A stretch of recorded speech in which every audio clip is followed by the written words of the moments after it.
There's more slavery now than there ever was. It was an attack on our family by a government agency. Like, why would you do that to someone? Everybody thinks the government's here to help you or protect you. And then you find out that's not how it is. They control every single media aspect. Like, even just the recent stuff, like they don't want to bring the Epstein files, but they're telling everyone nonstop. Same thing with 9/11. That's what woke me up back in the day. I was like, wait, what? Why is there no wreckage anywhere? There's supposed to be these planes crashing. Where's all the seats and people and stuff? You know, oh, there's the hole in a building.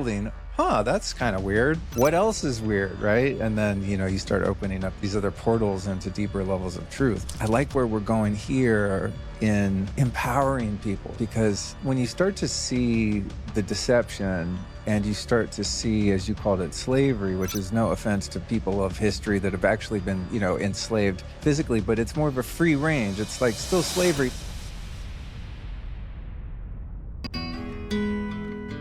What first led you to get into the world of law? Actually, it was an attack on our family by a government agency. We didn't really know anything about it. We just lived normal lives like everyone else. And what happened was we were starting a business. We were young business owners, and it was really hard. Like any young business, you start your business, you know, your first 2 years are like make it or break it. So we, it was like the hardest year of all for our entire business. We got audited for the second year. We didn't make any money. It was a very broke year. But what happened was my wife would do this envelope system where she would get a deposit and she would withdraw the entire deposit, because it was back in the day when deals first came out for these like buy an online deal thing. We were like the first ones to get on that way back. This is 2012. So this is like Groupon or, you know, those types of things. When it first started, they ran your business for the entirety. So we got audited because of this situation. And it is very simple. The IRS said, look, you have deposits of this much money, so we're going to add that onto your income. But we were like, no, look, we have withdrawals. Look at the withdrawal, 4,000. Look at the deposit. It equals the same amount, because she would put her finances into envelope systems. And this is how my wife would pay it. This is just what she did. So when we got audited, the IRS lady said, prove it. We're like, here's the withdrawal. There's your proof. She's like, yeah, but prove that's the same money that you're depositing. We're like, how? How can we? I mean, the withdrawal is the proof. And she said, that's not enough proof. So she doubled our yearly income, essentially enslaving us. And I was kind of shocked that anyone would even have the gall. Like, why would you do that to someone? That's not right, fair. Like, everybody thinks the government's like here to help you or protect you or guide you into the path, like a parent. And then you Therein lies the problem. And then you find out that's not how it is. It's revenue. So we found Sherry Jackson. I'm sure you're familiar with, you know, her work. And she kind of explained how it happened. So I kind of looked into what happened to her. She's a former IRS agent that exposes that type of tactics and what they do and how they're incentivized. And I saw what they did to her, and I was like, wow. And that kind of led us into it. And I actually had a client, and he was an international banker for like 50 years. And I'm working on his wife. He's just a very well-dressed gentleman. I was like, bro, I'm so curious. Explain. And I was always curious about my clients. I always had very unique clients that fly in and do all it. It was a rare service that I used to do. And so I would get these very unique individuals. And this gentleman started to explain to me all about the international banking and that he was a state national. And I was like, what is this? He brings me this packet in from his car, gives me his business card. And from that point on, I told my wife, I was like, we need to know what exactly this is, because it just blew my mind, like what he was talking about. And he's talking about the banking, like international banking that has to do with control mechanisms of populations, things that you can't fathom. You're just like, did you see the game? You know, like you're in this hypnosis of the world and you don't realize the veil in front of your own eyes until someone tells you that's kind enough to give you that time, even though they know you might not be fully ready. They give you a little something. And if it hits, you know, like in our case, we were like, hey, I told you what we did. We gave our business to our favorite employee once we achieved a certain level of knowledge. And we decided like we wanted to share this with everyone because we knew if we could affect change, we should try. And that's literally what we did. And it kind of, I mean, I told you the beginning part, it also led in a big kick was when my wife called out, I told you she called out the local judge for the mask mandates, and that we got attacked by seeing how they acted towards us and what he did, sending police and just like the level of corruption and what they could do and how they could harm the people. We wanted to stand up and show people there was a better way. So immediately we started converting things over and learning all about what are our true rights? Like, what's the purpose of us being here? And instead of being in the hypnosis, we started to like crack it all. And as a family, we work really good in teams and we're fast. And we learn, we're really good off of each other. Everyone has different specialties that complements each other. So we wouldn't be so good if it wasn't for the whole team. And like Gwen, the young one, she's my daughter, but I raised her since she was 7. So she's not my blood daughter. But she is, because I raised her more than a lot of my kids. So she is. She's more like my kid than a lot of my kids. And it's kind of crazy. But Gwen is, all her stuff as a kid led her into doing what she does now. And she does it so well. She's like really intelligent with building websites. She's really intelligent with the different aspects a lot of people are in fear of. Just having the courage and then having the brains to put it all together. Like when they did the law, you couldn't go into the grocery store with your mask. Gwen would go in there. She would make the girl shop for her. It was just like the nonsense of everything. And watching everyone participate, I was like in awe. Like, family, we must do something. People need us. Like, I'm looking at everyone and I'm just like, at first I was upset, like anyone. But as you evolve, you realize that everyone's in their own world doing their own thing. And as we educated further, we saw the chemtrails, we saw the geoengineering, the stratospheric aerosol injection. We saw the level of deception on the people. We saw the food because, we started to detox our child from vaccines. And a lot of it has to do with food. You see the pictures from the 70s and everybody's fit and all it is a couple ingredients, some ultra processed stuff. And next thing you know, everyone's fat and sick.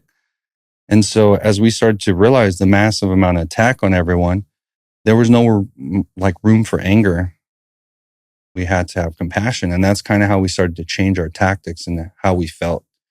And compassion and education, we felt was the biggest way to change. And we know that if we can get our message out, that we can affect change. And that's why they're so terrified of genuine truth. Because if you share genuinity, it really resonates with people. They feel the frequency or the vibration of it. And they may not know what you're saying, but they'll remember like how it made them feel. And genuinity, you can't duplicate. People knock off other people's videos, but they can never knock off that frequency that you can't bite energy, man. You can't, right? Yeah. And that's such a good point too, is that there's one particular principle or energy that I think is really difficult for people to ignore, and that's freedom, right? It's just like such a fundamental human value and desire. Yeah. And if you hear someone that seems to have cracked the code on getting that, whether it's just, interpersonal freedom or legal freedom, jurisdictional freedom, right? It's like when I see people talk about that and it resonates as authentic, it's like, give me more, whatever that is. Yeah. I want to feel like that. You're so right. It's like a feeling. It's not the information.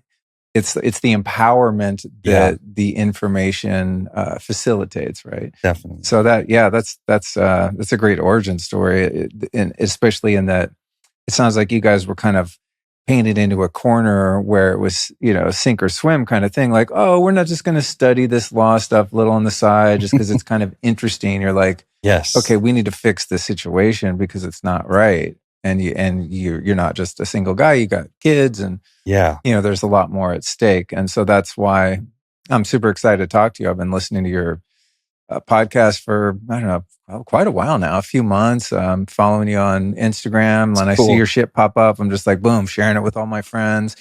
So I think that, this movement, for lack of a better term, and we can talk about how we define that movement and who some of the players are. But I think that the way the system is designed is to keep us distracted and divided so that we don't actually see behind the curtain at the levers and gears that actually make the matrix work, right? Yeah. So we want this president or this politician to come in and save us. Meanwhile, they're all on the same side of the system, right? That's the It's like trick. one has a blue hat, one has a red hat. And it's like, dude, two wings, same bird. It I think really that's is. Yeah. such an important thing. And so, we get wrapped up in, well, not we, but some people in QAnon this. And then you have like extreme leftists on this side. They're Yeah. joining Antifa and going and burning shit down. It's Yes. all just chaos that's manufactured, Mm. I believe, to keep us from knowing information that you're sharing with people. Yeah. Right? It's like, cool, what if we learn about ways to correct our political and legal status? We learn what our rights are versus what Mhm. privileges are, right? Yeah. All this. And then it's like, I'm at a point now, because I've been, I don't know, a little over a year really diving into all of this law stuff. I don't really care who the president is or what shit I don't care what they're doing.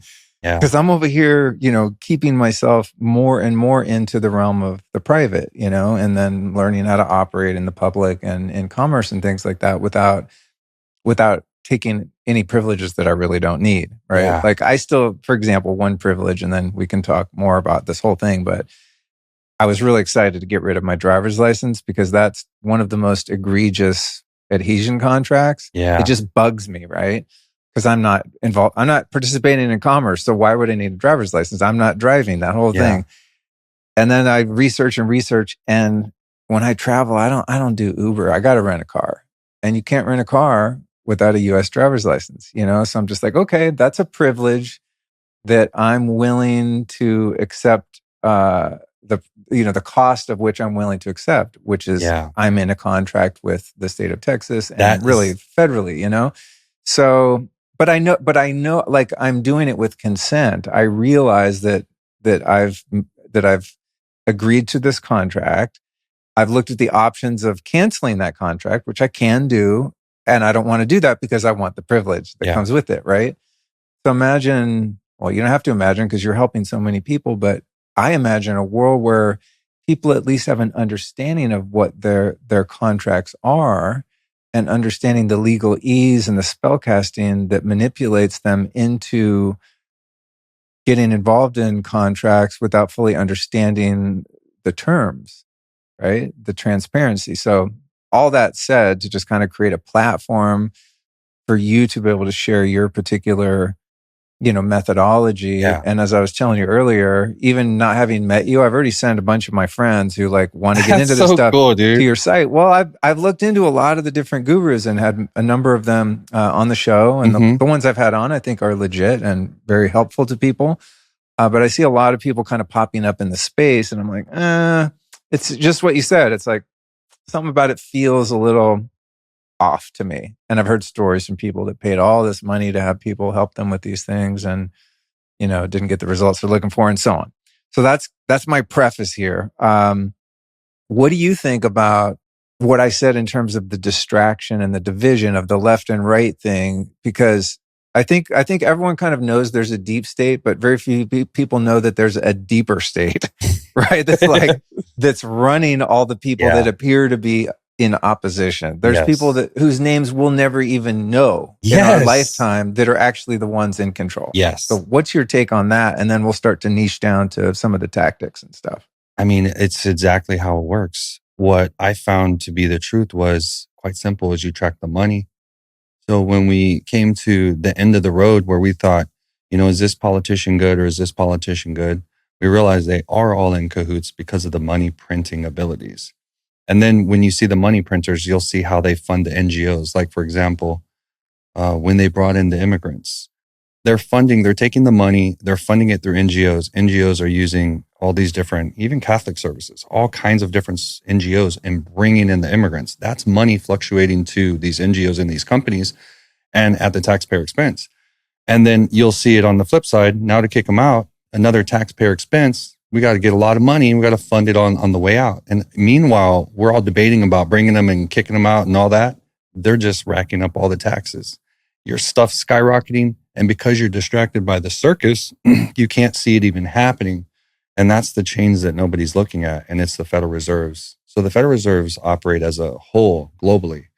And the people that come out and expose it, they all pay a heavy price. And there's been like Karen Hudes, she exposed that she worked for the World Bank for 20 years and exposed basically that they created a second constitution. And the second constitution is basically where they created the 14th Amendment federal optional citizenship, but they don't tell you. It's just like automatic. It's like automatic, just like the driver's license. It's like automatic. And since you accept the gift of the Federal Reserve fake money, now you got to pay the price and pay taxes. Now you're a debt slave. So people don't realize the simplicity in printing money is your labor is devaluing. Every single time they say we're printing money, they're devaluing your labor. We could say, products are rising, things are inflating, but the real base of it is your labor, your individual value is dropping. So what is that? Slavery. It's just slavery that's redisguised, repackaged up, and it comes with a circus. It's called politics. And so the politics do that bread and circus in order to keep us like in some sort of entertainment. It's like a show for them. But like I told you, I wouldn't doubt that they're in the back making out, coming out, high-fiving each other, and then debating in front.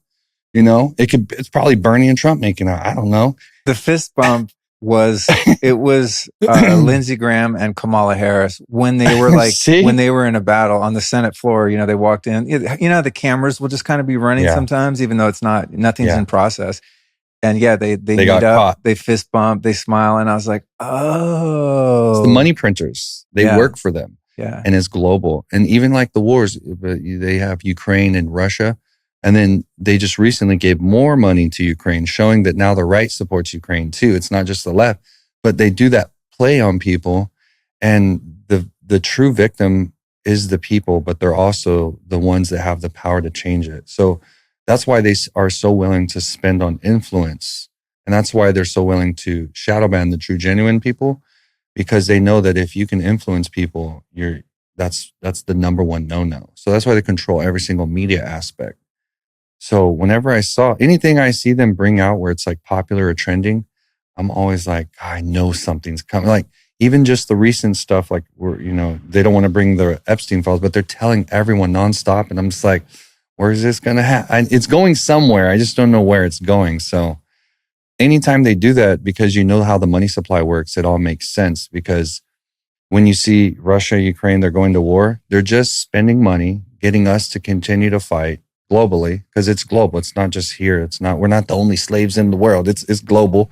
And when they kill each other, the military industrial complex is making money off that money printing. But essentially we're all giving we're giving up the world we could have. We could have any world we want as the race here, but we're giving it up for an illusion of lies because money printers can control the media, the influence.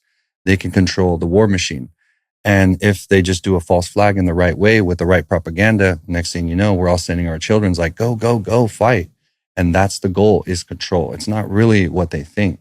Most people, it has nothing to do with the right and the left. And that was really hard because we fell more conservative base, and we supported that in the beginning until we saw the money printing. And obviously from meeting a guy who worked for, international money printers, I was like, yeah. So I got lucky that I had that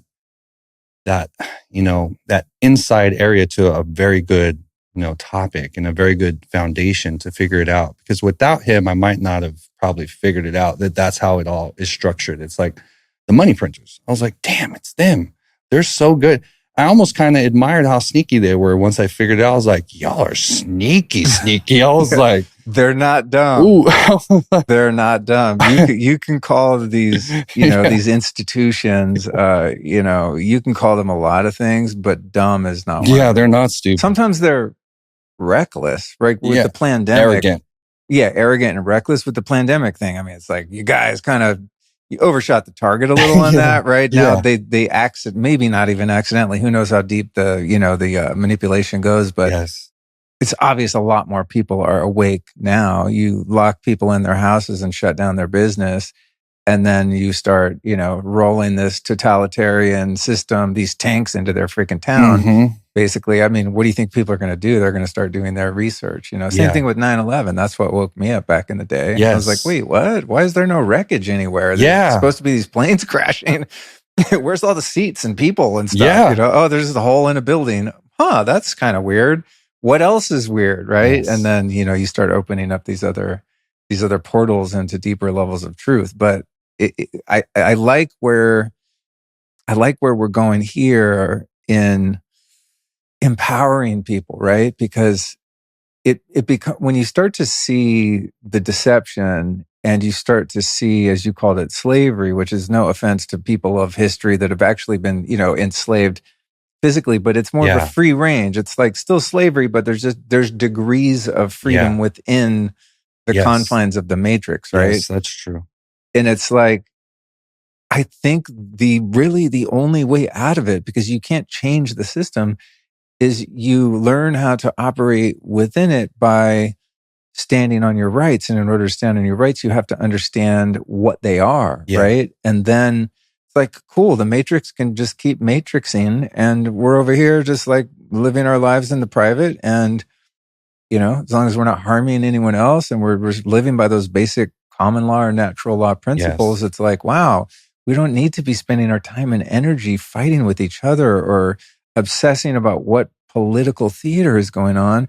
We can put our time into studying your freaking website, dude, taking your course, Brandon Joe Williams, whoever it is, right? It's like, wow, what if we took all that energy and all that fear and just went and funneled it into understanding the law?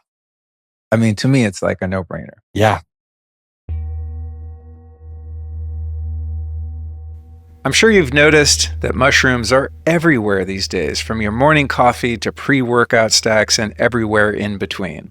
But you might not know that there is now a legal psychoactive mushroom with a long history of indigenous use that crushes anxiety like nothing else.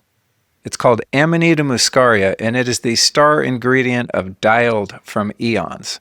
But don't get it twisted, this isn't psilocybin. It's muscimol, a completely different compound that delivers calm, grounded focus without having to trip.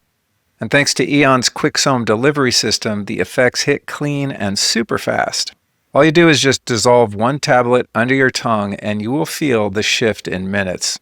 I've been taking supplements since I was a little kid, literally, and I've tried everything for anxiety. CBD, GABA precursors, nootropics, and even microdosing psilocybin, which I still love, but for different reasons. But this product called Dialed really blew me away. It helps me stay calm and centered without sedating me at all, so it's the perfect combo of clarity with a side of chill. If you want to do a deep dive on this, I highly recommend that you do. It's really interesting. Go back to episode 595 with Eon's founder, Alex Wolf, to learn more. Then you're definitely going to want to visit lukestorey.com/eons, that's EONS, and the code there is Luke20, and that'll save you 20% off. Dialed is truly a unique vibe, and Eons, my friend, is the future of fungi. So you definitely want to check it out. Again, that's lukestorey.com/eons, and the code is Luke20. So break down for people, what's the difference between like a constitutional right and a privilege? Might be a good way to start. Yeah, well, so the simplicity is a right is like inherent. You're born with it. And a privilege is you're accepting something for something. So that's the difference. And a privilege can be removed. A right is inherent. It never goes away. You have a right just because you're alive. Yes. That's and when they wrote those certain Bill of Rights, they were meant to protect certain things, and they wrote them in importance. Like whatever's priority number one, they put number one, number two, number three, because they knew what was the most important things to be protected for the people. So it seems like the foundational writers, even though a lot of them have shady, connections. Bunch of Freemasons. Yeah, but some of them, like Andrew Jackson, had like really good intentions on protecting people of any race. If you get that if we had our Bill of Rights enforced, we would be free. We would be super free. We would be very wealthy. We definitely already have free energy restored, and free energy is a direct competitor to money printers. Money printers had to take out, if there ever was a free energy here, they had to get rid of that in order to install this. So it seems like, just by going down to the Capitol building, I'm like, y'all didn't build that, you liars. I was like, me and my wife were just downtown at the Pearl in San Antonio, same thing. We see a building halfway dug down. They're going downstairs, huge blocks. I was like, that's not from, but anyways. I've noticed that in Texas. We were driving through Lockhart last week, and I was like, that building doesn't look like any of these other buildings. Yeah. It's the Tartarian building in the town square, bro. I know. That shit was not built. It was discovered. It's so obvious once you see it. Yeah. It's kind of like the moon landings, right? Like once you see it, you can never unsee it. Yeah. And so Stanley Kubrick did admit to it. But anyway. Yeah.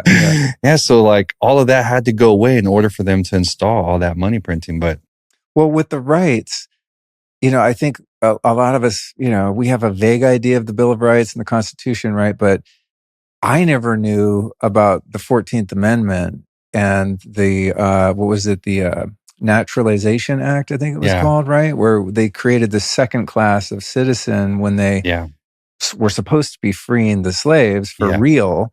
They're like, yeah, cool. You're free, but you're going to become this other kind of citizen that has that the Bill of Rights doesn't actually apply to. Yeah.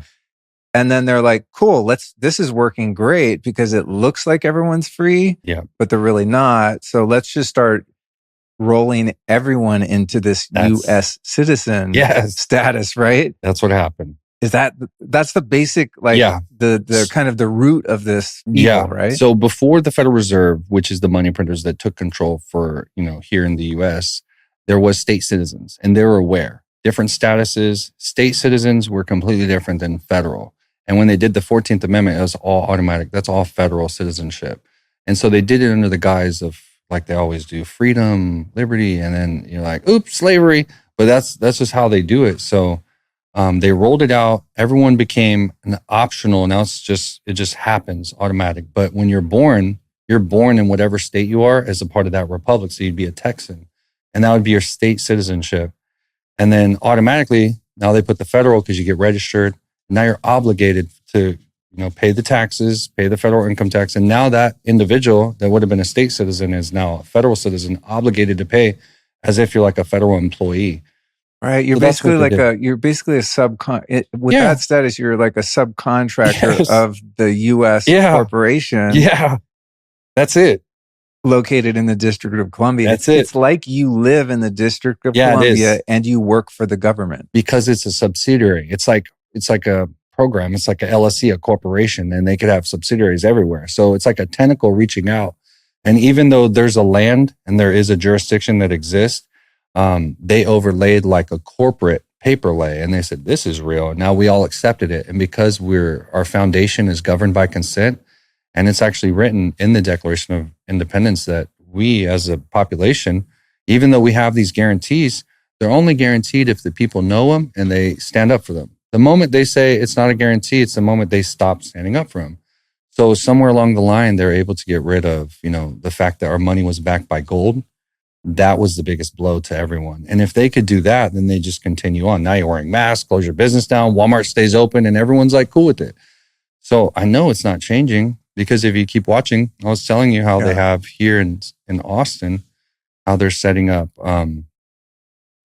and they call it smart cities everywhere, right? Well, Austin signed on, and now they get the mayor to implement these agendas from multinational corporations. And now the United Nations or, the World Economic Forum doesn't necessarily have to come in here and do it because their mayor's doing it, who's elected.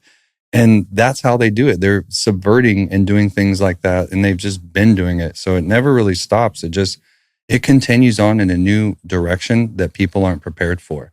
And they'll just keep the divide and distraction like you started with going to the point of full control. And that's what they really, truly want. So the goal is as much education and unity as possible before that happens. So that if anything we could help each other. Because we literally live in the world that we decide. Like we decide this world by our action or our inaction. And if we want, we could have heaven on earth. We could have Capitol buildings like the one downtown built again. Right. But Everything doesn't have to be a box. Yeah, there's a thing for that too. Yeah. If you just see ugly stuff, it's in your core. If you live in a dirty house, it's in your core. You can't live like that because it reflects you on the inside, because how you keep your area is a direct reflection of you. So if you're filthy, dirty, lazy, and you don't think high of yourself, guess what? Your house is going to look like the same way. So we know this, and we really want to bring the education and teach people even more unique stuff that just empowers each individual, because we stay close to the Constitution. We don't really want to stray too far. And the reason is just because we've realized if those guarantees are enforced and we can get the people to realize that they deserve it, we can do that. We change everything because that unites people. It doesn't matter if you're right, left, you have a guarantee.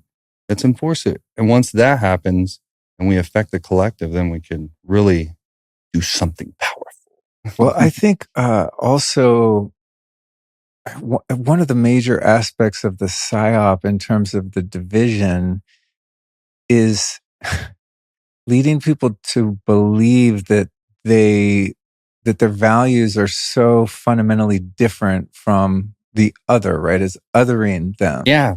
I think fundamentally all humans, no matter what their nationality, if they're more liberal, conservative, everyone loves their kids. Everyone wants a certain degree of freedom.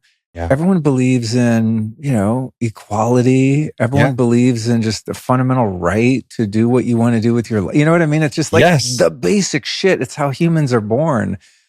But things get so radicalized that it creates this false perception that we actually agree on very little when we actually, I think most humans agree fundamentally. I mean, there's, outliers that are just completely, psychos and people that have no integrity, right? But definitely your average person, what we would call like the middle ground, is probably like 90% of people. And then you have some loudmouths on, on either side of the spectrum. But it's like, I don't care what someone's like, what you believe politically, socially, culturally. I don't care. If you're a cool person, you're honest, you have integrity, you're kind, you're compassionate, like we're good. Yeah. And I think most people are like that. I agree. And most people don't want to infringe on the rights of other people or have their rights infringed upon. And it's like, that's the unifying message. And I think that's what's really cool about us. I like it. Starting to empower ourselves by putting a little time and effort into our education. Going back to the history, because I find it really interesting of like, what were the real, the real sort of the biggest bricks in the pyramidal matrix, right? It's so 1871, 1913, the Federal Reserve creation, right? 1933. 1907 too. Oh, what happened then? So they crashed the stocks in order to get people to accept the Federal Reserve. There's always a chaos and then the order comes. Yes. And that's their operation. Problem, reaction, and then solution. 33 was 29 when the Depression hit. So they depressed the people, starved them out, and then they hit them with we're taking your gold. The Emergency Banking Act. Yeah. So there's even with us, like they hit us with the lockdowns. Now what's coming? Social credit system, digital currency. Everything's going digital. They already passed it. They're building it right here in Texas. And so it's like problem, solution. We're here to save you, but we did blow it up. But anyway. So let's talk about another one was 1935, the Social Security Act. And 1971 too. Yeah. When they Nixon cut the gold. They cut the gold out completely at that point. That's it. So there's over the past, 100 whatever years, right? There's a few touch points that I think are really important for people to understand. Not that you can do anything about it, but it helps to unify us. Yes. That wasn't like a leftist doing something to the right-wing population or vice versa. This is the deeper state above the deep state, using the deep state players as pawns, and then we're fighting over which pawns are doing what, when meanwhile it's like, no, there was a systemic change to our entire society where fake money was created, and then, we get this social security number and birth certificate, and now, we have this a dualistic sort of commercial law that's been superimposed over the law of the land, like the geographic area that we think is America. There's now a corporate overlay called the United States Corporation. And then you're Kenny over there, but there's a dual Kenny that is a commercial entity. And there's a dual Luke Storey in the all caps name that I thought was me my whole fucking life until like a few years ago. And I've been answering to that and having no ownership or agency over it, right? So these to me are like really important fundamentals to understand. You don't have to obsess on them, and just knowing them isn't going to change anything. But I think it really helps us to zoom out and go, okay, this thing's super rigged, but I'm in it and I can't really change it. So how do I operate within it? Right. Definitely. So that's what I want to talk to you about. But Before that, okay, back in the day when I became aware of some of these things, like the all caps name and all this kind of stuff, right? Maritime law versus law of the land, natural law, this kind of stuff, right? Common law. It's like the people that were teaching it were super obscure, and they were like older dudes that were like boomer patriots or even older than boomers. No one had a website. Yeah. You'd hear Jordan Maxwell talk about, the birth canal and you're a vessel. And it's like, whoa, I know this is true, Yeah. right? You can't refute it because you can actually back it up. But then it's like, well, what do you do? Okay, I guess you just live with it. Over the past couple years, cats like you and a few others that have been on the show and many that haven't are coming out with like a path forward, right? It's like, hey, we've created education. We've created templates for legal documents. We have different processes by which you can correct your status and so on. I find it a little, it's exciting, but it's challenging because I think there have been a lot of bandwagon jumpers who know some of the information and are literally just out to fleece people. And I've heard some stories of people spending a lot of money, getting themselves into trouble legally, or just having shit not really work the way it's supposed to. So, that's why you're sitting here. As I said, you're someone I'm like, I think this cat like is actually legit and really cares and wants to help people. And based on like what you guys charge, you could be charging way more and you don't. So yeah, we don't. I'm not suggesting you do, but no, like, we never will. If you're going to like give people a trust template for $50 when someone else is charging, 10, 20, 40 grand, like that tells me something. So give me your take. I'm sorry, I'm getting so excited. I'm talking way too much. I apologize to the audience too, but I'm very passionate about this because I really think it's so key to our freedom. Yeah. Give me your kind of take on, the thought leaders in this space. You don't have to name names. This isn't about shit talking, but it's like, how can people vet who they should be listening to, what they should focus on, what you've seen, since you came out as someone who's, teaching this information? Well, that's a tough one because, I know a lot. I know a lot because I dealt with people personally. And what I found was not everything is the truth. Like some people are intentionally using financial situations because they know people are in need of finances. So they'll say things like, I have access to this Sesta QV trust. But here, I have the black card. Come take my class for $150. Those types of things I wanted to know, was it true? But, just thinking about it, how could it be true? But getting to the bottom of it, it's not true. And that's hurtful because people are in this space to find truth and then they find deception. It's not fair. So it is common, but this is the trick. If you want to know,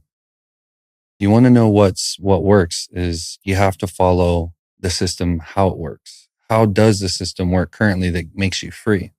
There's financial rules, there's financial laws, there's financial codes, but what actually protects you, where is your rights found? And a lot of it is in your labor. Most people want to protect their labor. And if they could, just get away from paying federal income taxes or not a federal employee, they'd be happy. Or if they could just retain their labor period. So what we found is there is a way to opt out of federal citizenship that follows the Constitution and doesn't cause hiccups or problems. And then also, I've done traveling. And I think we're closely related to a version of like what Carl Miller would be. Because Carl Miller is a very good litigator, but he never talks about status. He just says and sticks on, this is wrong. This is wrong. This license, you're licensing a right and you convert it into a privilege unlawfully. So I don't have to do it according to the Supreme case law. I like that. I like that because Constitution is where everyone's heart's at. Everyone believes they bled and died, and this is what our stuff is built upon. So using that, it has more fire and more power for people too. So we try to stay close to that. And what we've done is utilizing the constitutional right, self-determination. And once we realize federal citizenship's optional, we just opt out of the federal citizenship. And a lot of people think, I lose everything. I lose my Social Security. I'll lose, here's a good one. Mothers, you have a handicapped child. You're on federal assistance. What can I do? Can I still correct my status? I still need to get stuff from the state. That's a tough one. Or your situation, a driver's license. I can't rent a car. I have to cross an international border. So there's no way without a driver's license. So I had to have it in order to cross into Mexico and cross back. You couldn't use a passport card? You can, but if you don't have a like the driving part, they can actually jack with you. You can get through with the passport too, but sometimes it just depends on who you're dealing with. Like, I had one guy that felt so bad. He felt so bad for what I told him because they left the border open, and that's his job. It's their job as the federal agents to get together and say, hey, this is egregious violation. Let's get together. Let's do something. But they're all in. The top were involved of the echelons. The little guys were just following orders. And he let me go through the border with an entire trailer loaded, going through from Mexico to Texas. Didn't even search it. That's like unheard of, because he said he was trying to tax me for it. And I was like, this is from America, bro. And he said, you're walking a fine line. And I told him, you're walking a fine line, leaving our border open. He said, that's why I'm here. But I normally wouldn't say that. But the way he was telling me I'm walking a fine line for taxes, and I just watch him open up the border and let like 22 million people through, I did say that. But I realized he's a very good man because he felt so bad. When I said that, his demeanor changed. He felt guilty. Like he's like, damn, I was following orders. That was wrong. He just told me, he looked so sad. He just said, just go. And I was like, just go where? Like to the x-ray? He said, just go. And I called my wife. Oh my God, they let me go through the border with no check. And that's because, they know what they did was wrong deep down, because they know it's wrong. They search us for nothing. And yet they're going to let all these people, and we see them. When we come through back when it was open, they would walk them straight through these doors. You don't need an ID. So they throw their ID down, and they have these NGOs funding these contracts. And, in Texas, he's Republican. And he's fighting Biden to kick him out. But here's the bread and circus. His friend got the contract to bust him out, $5,000 a head. So his friend got $1 billion contract. So while we're fighting, send him to the blue states. They're using our anger to invade us. It's like a double-edged sword when it comes to the division for how smooth they are. And when you see and the people involved are actually being used like pawns and victimized, right? Totally. So I've been sober for almost 30 years, and I wouldn't trade that for anything. But I'll be real. Sometimes I still crave the ritual of winding down at night with the proper cocktail in hand. It's that little ceremony, pouring a drink, taking a sip, exhaling. It's something I've missed. That's why I love Little Saints. Their old-fashioned canned cocktail gives me all the depth and warmth of the classic. Smooth bourbon vibes with the orange peel, cherry, and spice, without a drop of alcohol or sugar. But what really sets it apart for me are the functional ingredients. Reishi mushroom calms the nervous system, while Damiana leaf gently lifts your mood. And together, they create a nightcap that doesn't just taste incredible, it promotes real relaxation and recovery. So for me, that means I can share a cocktail with friends and still feel present, grounded, and chill. So visit littlesaints.com/Luke, and don't forget to punch in the code Luke to save 20% off your first order. One of my favorites you'll find there on the site is the Little Saints Old Fashioned. It's the nightcap that actually gives back. It's really the perfect evening ritual. Softens the edges of your day with every sip, and zero downsides. So again, that link is littlesaints.com/Luke, and the code is Luke. That's the thing about the total side tangent here, but the thing about all the immigration drama is the United States corporation and the global military industrial complex has systematically, for probably hundreds of years, gone to all of these different countries, Central America, South America, et cetera, right? Basically, went into collusion or bribery or one-sided deals with corrupt politicians there. And basically, they sold out their people and their natural resources. So it's like the tentacles of this deep state go to these, resource-rich countries that have beautiful cultures and beautiful people, totally annihilate them, put them into poverty, and then use the population that they put into poverty over all of these decades as political pawns with all these fucking border games. And then again, you got the left and the right fighting. Oh, we need to cook back. It's like, dude, how did those people get in that position to begin with? These were just like people that were hunter-gatherer people just like us ages ago, and that, the colonialism came in and went, no, we're going to basically enslave all those people. And now they're the ones that are actually suffering the most. It's just crazy, dude. Yeah. Like Hawaii, when I dug as far as I could down, I thought, hey, we stole it. I kept looking and digging, and I made great videos about it, did a ton of good research about it. And then by the end of it, the brother, the last king and the last queen married a white Freemason, 33rd degree. The last brother, 33rd degree Freemason. So I say, if you just put the pieces together, it's like everywhere else. Somehow we get sold out. And it's no different than you see our politicians selling us all out. And once we realize collectively, you have a soul, I'm talking to you. All of us just have to realize that we're more valuable and more special being different. And if we could just come together as a collective, there's no stopping us. They could rebuild Hawaii, remake it native, respeak their language if they could just unite. And I know it's hard because they create the division. Now, they hate the people moving in because they're causing all their housing prices to skyrocket, and then they can't live there. So these people that print, they create that chaos. And it hits me hard because I wonder, like, how hard would it be to truly show everyone, look at what they've done to us. Like, they take someone good and another someone good, and they got so much money and so much structuring and intelligence that they can make us hate each other. When both of them are good to their core, they just have different values, and they exploit that to the point of us losing our freedom and hating each other. So now we're walking in a state of hate or vibration some parts of the day because of what's happened to our culture, over time. And that's just how they've done it forever, it seems like. And I really want to see an end to it. And I don't like everybody. Nobody does. But at the core of us, we're good. At the core of us, like, if I see someone in need, I'm always going to help. Always. Like, there's just no way around it. It's in my soul. So that doesn't mean, like, if you assault me, you're going to get away with it. But you know what I mean? Like, that's just how I am. Yeah. And I think majority of us are like that. Yeah. We're good people.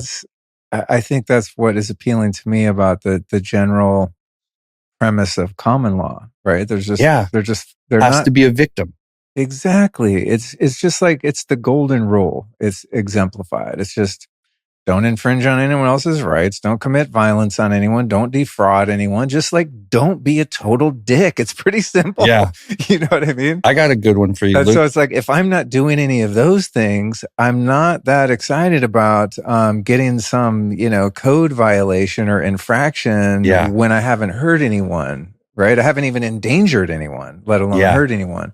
And that's the commercial law, the maritime law thing that I find so repugnant, because it just fundamentally, on its face, it's just not right. It's not right. Yeah, it should only apply to, like the codes and statutes of commerce should only apply to non-living entities, like it's supposed to, right? Yeah. So like corporations, businesses. Yeah, exactly. Here's a good one. You're going to, how many laws, ordinances, and, fines do you think the average American has to abide by without, getting imprisoned or fined? Oh my God. I mean, tens of thousands? Over 300,000. Oh yeah. Think about it. If they can just take the system and the structure and they say, look, let's make 10,000 more laws this year. How much more prisons can they build? Why is America so advanced yet we have the biggest prison population in the world? Because it's profitable. And this particular system currently is being designed out of a control mechanism, and people can't even see it. It's like coming around the corner. And the fact that we have this massive prison population, it's just, why? Who, by the way, are doing basically free labor for corporations. Yeah. Right. It's the only thing. Yeah. That's another sleight of hand. It's in the Constitution. It says that there's no slave labor unless you're in prison. Yeah. If you're in jail, we're going to go ahead. So there was like a clip of, he was like a sheriff. So he's working at like a county jail. And he said, look, we don't want to let these people go because then we're losing good workers. And we're like, you're missing the point of why you're there, dude. You're there to help these people, not to hold them as slaves forever. And that's what he said. And this is the thing. How do you convince someone who's supposed to be helping people, be the sheriff, convince them to enslave these men?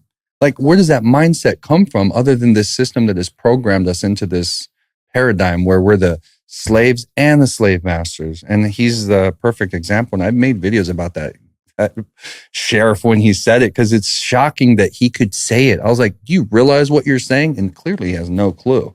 Or another, that was a white sheriff. Here's a brother sheriff. And he says that he's there to defend the government. Nothing about the Constitution. And when I made his video, they banned me so quick on that one. They blocked it and shut it down. I was like, yeah, because he messed up and said the wrong thing. Yeah. He said, we're not here to defend the Constitution. He said, we're here to defend the government. And he said it backwards. I And mean, it's actually true though, right? If they're enforcing commerce, if they're policy enforcers, that's what it's come to. Even though I think they're supposed to sign something along the way, right? That has something to do with their bond that there's like sheriffs, they have like a umbrella bond and the main sheriff holds it. And the main sheriff insures all of them. So they all. So each particular sheriff doesn't have their own? No, only the main sheriff does. And it's not even that much. It's like 30 grand. But those sheriffs, they do sign an oath to the Constitution, but they don't know what it is. They don't know what the Constitution is to tell you if this is a right. They just do what they're told. And the moment that they are not doing what they're told and they're ready to just be like, look, I want to know what is all this really about. That's when it changes. Because when I took a pin camera, told the judge I was speeding. The judge he took a break and went and read the documents, came back out, and he dismissed the case. And the prosecutor's like, Your Honor, he admitted he did it. He said, yeah, but so we can't establish if the officer was over here or if the officer was over there. So we don't know jurisdiction. So we're going to go ahead and dismiss it. And he said, look, young man, this isn't about your paperwork. We just can't establish jurisdiction.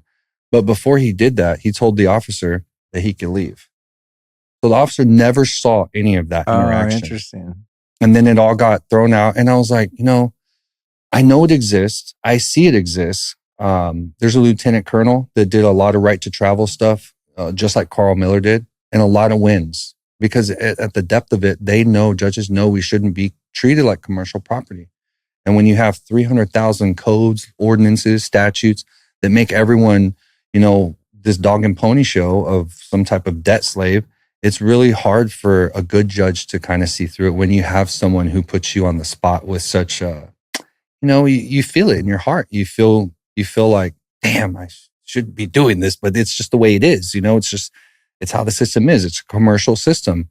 And another guy that I know recently was telling me, hey, I talked to 2 constitutional lawyers of mine, and he says, you're right. It is a commercial system. I was like, I told you.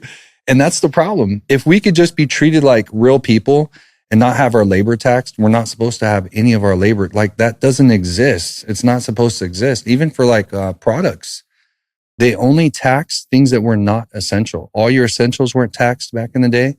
16th Amendment, even the guy, that was 1913 too. They did the income tax, and then they also did the 16th Amendment at the same time, because then that's how they collect for the money printers, And the guy who discovered that, he worked for the IRS in Chicago, and he was an investigator, and he decided to go with another guy, and he was a pilot too, and he flew to all the different states. He went to their certified copies and purchased every single certified copy of the 16th Amendment ratification and proved none of it was correct. And then when he went to federal court, they took him to court because they wanted to shut down his book called The Law That Never Was. And I found this from the former IRS agent, Joseph Bannister, he's the only person who won in court for going to court, didn't pay, and they charged him with a couple felonies, and he beat his case because his superior officer said, hey, I can't state the law that makes the average American liable to pay taxes. And because of that statement, the jury nullified it and he beat his case. He's the only one. And it happens, I told you, it's the attorney here in Bernhoff Law that got him off. But that's just like how the whole thing works. And it's crazy. So with information like this now starting to get out, which I think is so exciting. Yeah. And I'm going to put your Instagram in our show notes, lukestorey.com/state national, because you got like a lot of stuff you're describing. You do really great videos on this. Yeah. So I think it's largely a positive thing. I said there's people out there that, I've heard and suspect maybe aren't that in integrity and are kind of preying on desperate people that are in tough situations. Yeah. But I think an important distinction here, in your lane, obviously, state nationals rock is, that's your process, right? And we can explain kind of more what that is. But when some people hear this kind of information, they categorize it including law enforcement and judges and things, when people are belligerent or they just are rattling off, parroting some shit they've heard. I'm not driving, I'm traveling, this kind of stuff, right? Arguing with cops on the side of the road. There's kind of two distinctions. There's the sovereign citizen movement, and then there's kind of what everyone that I support and I'm excited about are doing. And there seems to be a big difference. So could you kind of break down, Sure.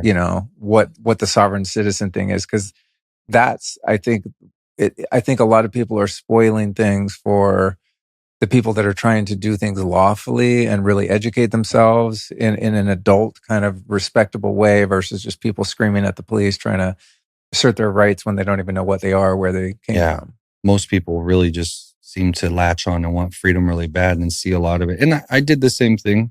I was able to win every single time and deal with pretty good officers and judges. But a lot of times what happens is whenever people learn something, they jump on it. And traveling is one of the harder things because the cops aren't trained for it. And the judges definitely don't like it if you don't do it in a positive way that makes them feel compassion. You have to angle it at the right angle because if you don't, they really don't like it.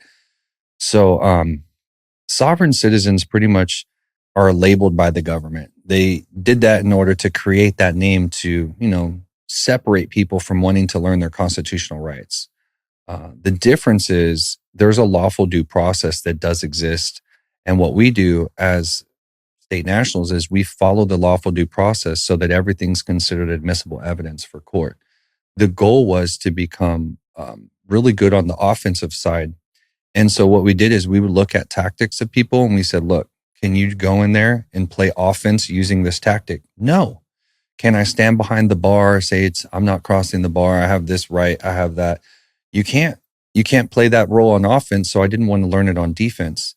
So that's kind of how I figured it. I figured if it works in litigation on the offensive side, then it's good on the defensive side. But a lot of people, they'll tell you these defensive tactics that would never work.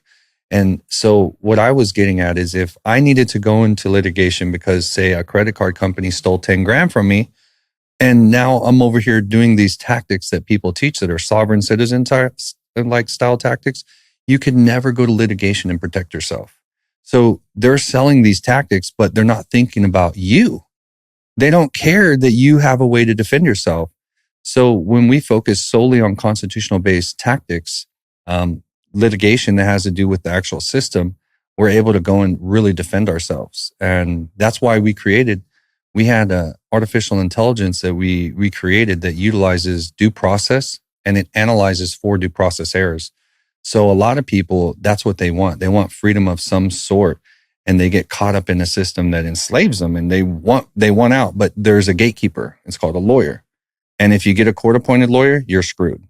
You're just screwed. They get paid $150 typically. They do vary. Sometimes they'll charge you after the fact, 20 grand, 10 grand. They'll put a lien on you for it. So I had one lawyer that I found and he said, look, it's a means against the poor. If a rich guy comes in, he's getting off. If a poor guy comes in, I don't get paid enough to give him the amount of time it takes to do the research to give him a good counsel. I can't do it. And so no matter how much I want, he says, this system is designed against the poor.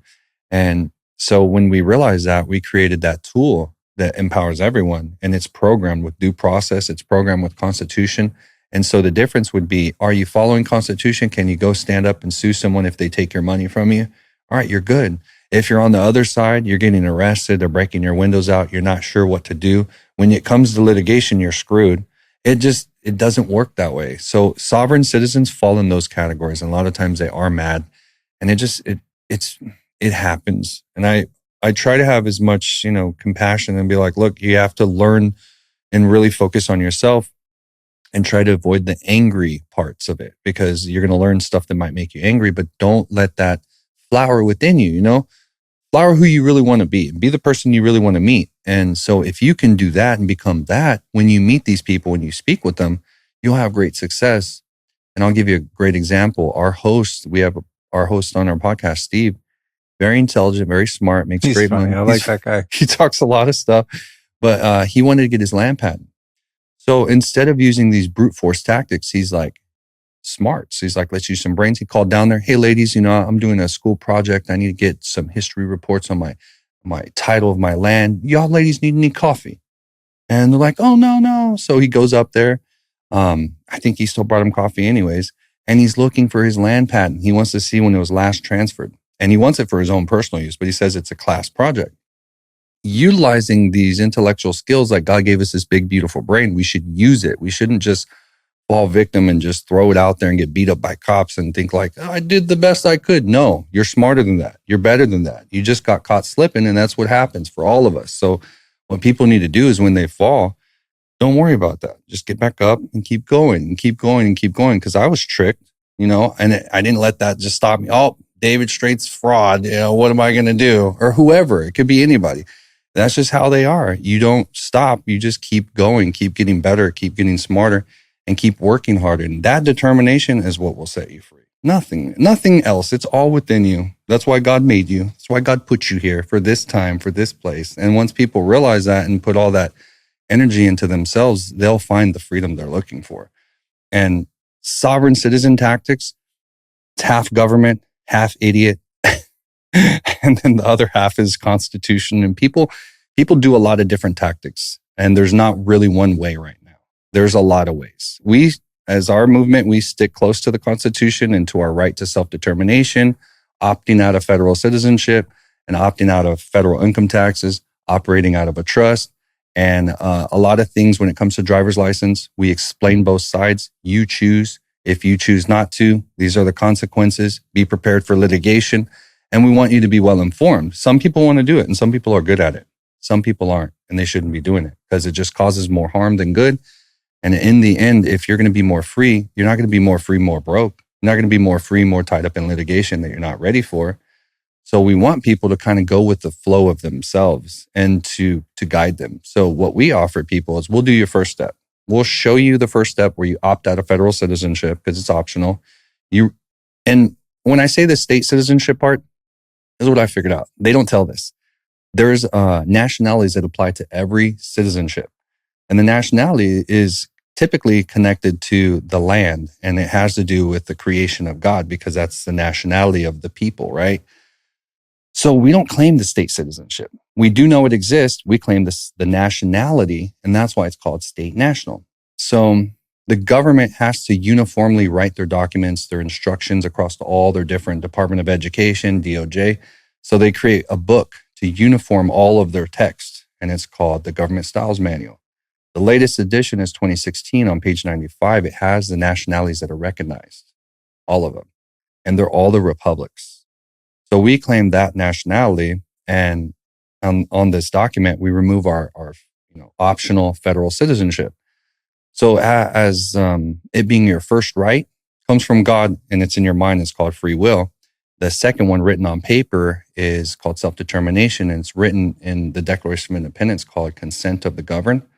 So when we realize like consent of the governed is derived from self-determination, we know it's our fundamental right. So when we do that, that allows us to do it all lawfully, legally within the Constitution.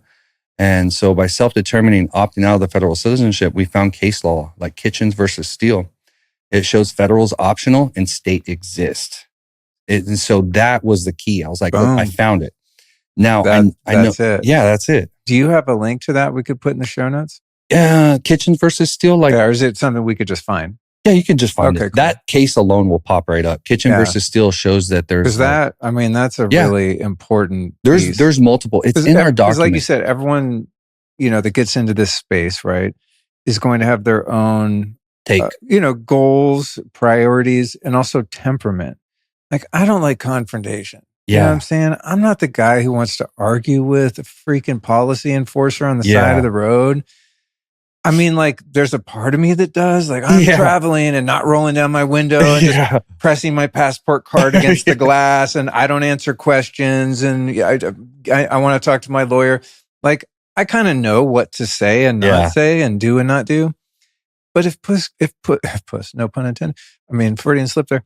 If push came to shove, like, I'm probably just going to cave, I hate to admit that, but it's like, dude, it's loud on the side of the freeway. Like, I don't want to sit there for an hour and a half and get the supervisor. Like, is the juice worth the squeeze? When it comes to something like that, like, is it really worth my time, even going to court, to get out of a $150 ticket just based on principle? Maybe, but maybe not, right? Because I might be able to do something else with my day that day that's way more fun where I could make $300. I agree. I'm going to get a little personal here, you guys. Are you feeling bloated, gassy, sluggish, and constantly hungry? The real problem might not be what you're eating. It could be what's missing. Check it out. Most modern diets are loaded with sugar and processed crap, but they've stripped out the essential bitter compounds that our bodies need for proper digestion. So now a lot of people are turning to synthetic GLP-1 drugs like Ozempic to control appetite and blood sugar. So it's sort of like Big Food took the bitters out of our diet and replaced them with sugar, and now Big Pharma wants to sell us drugs to fix the problem. But why take a drug with possible side effects when nature, of course, already has the answer? Digestive bitters are a remedy that stood the test of time, and the most comprehensive formula out there comes from Just Thrive. Their digestive bitters harness 12 time-tested herbs, each with unique digestive benefits, and they work with our body to promote bile flow, support smooth digestion, and enhance nutrient absorption. If I pop 2 capsules of these bitters with my biggest meal, I walk away feeling energized and satisfied, which is how you're supposed to feel after you eat. And it also works wonders for proper elimination too. So hop over to justthrivehealth.com and use the code Luke20 to save yourself 20%. Because it turns out the real solution wasn't in a lab, it was in nature all along. Again, that's justthrivehealth.com, and the code is Luke20. So, but this is up to each person, right? Exactly. And so, like, for me, like, I want to know all of this stuff. Like, what's actually happening when a policy enforcer for the city that I live in, who works for a corporation, which is the city I live in, which is a subsidiary of the corporation of Travis County, which is the, and it goes up and up goes and up all the way up to the corporation of DC, right? It's like, oh, that's really good to know. And what's actually happening on a fundamental level is they're trying to extort money from me. Yeah. That's not even real money. Yeah. It's currency, right? So, I mean, knowing all that is really cool. And if I wanted to stand on that and I'm willing to take the hit to my nervous system, Yeah. then it might be of value. But if I don't know any of that, then I'm just like, okay, sir, yeah, my name is, and my residence is here. And, they're using all the spell casting on me. When were you born? All the shit they do, right? Yeah. They're just contracting. They don't even know. Yeah, it's just how they're trained, right? Trained. Just like school teachers Robots. don't know they're indoctrinating you. They could be a really beautiful person, and they're just teaching what they've been taught to teach, right? But I think it's empowering to have the information, and then you kind of choose your own adventure. Maybe someday I will push the envelope a little if I get pulled over, and I'll just play with it. Yes, I don't answer questions. See what happens. We're going to rename you Luke Skywalker now. There you go. Do I want to get pulled out of the car and then have a really good, tort claim against them and make a bunch of money? Maybe, maybe not. Probably not. It's not really how I want to spend my time. But my point is, getting educated by people like you and others that are, like really just teaching things that are fundamentally true and verifiable, and you've got case law to support it. Yeah. Then each person can kind of choose like how they want to roll. Maybe for someone it's just like, wow, I don't want to evade taxes because that would be illegal. Yeah. But what if I can legally avoid taxes because I'm not in the jurisdiction of a U.S. taxpayer of the U.S. corporation, right? Or structure it. You can structure things. That too. might even be like enough probably is enough for most people. Yeah. So that's true. I think as anyone listening that's gotten into this stuff or is now curious and you never heard of any of it, it's like my advice would be take it very slow because it's very overwhelming. Yeah. I mean, once you get into this stuff, you're just like, oh my God, I have to do it all. That's how it was for me. I'm like, I'm doing everything. Me and then too. I go, well, like what are the most important things that I really want to address based on my lifestyle, my values, what my wife's comfortable with or not, and so on, right? And it's like, I feel like now I have, I'm continuing to learn, but I have enough information to kind of know what my particular path is forward based on my lifestyle goals, values, temperament, etc. Definitely. And I'm not trying to fight the goddamn government. I just want a low-key life as private as I can and just do my thing. I'm not a bulldog. That's- Like, Brandon Joe Williams, he's a bulldog. He loves that shit. He loves to fight. He wants to go to court. He wants to litigate. It's a different kind of guy, a different kind of animal, and good for him. Thank God there's people like that. Yeah, for sure.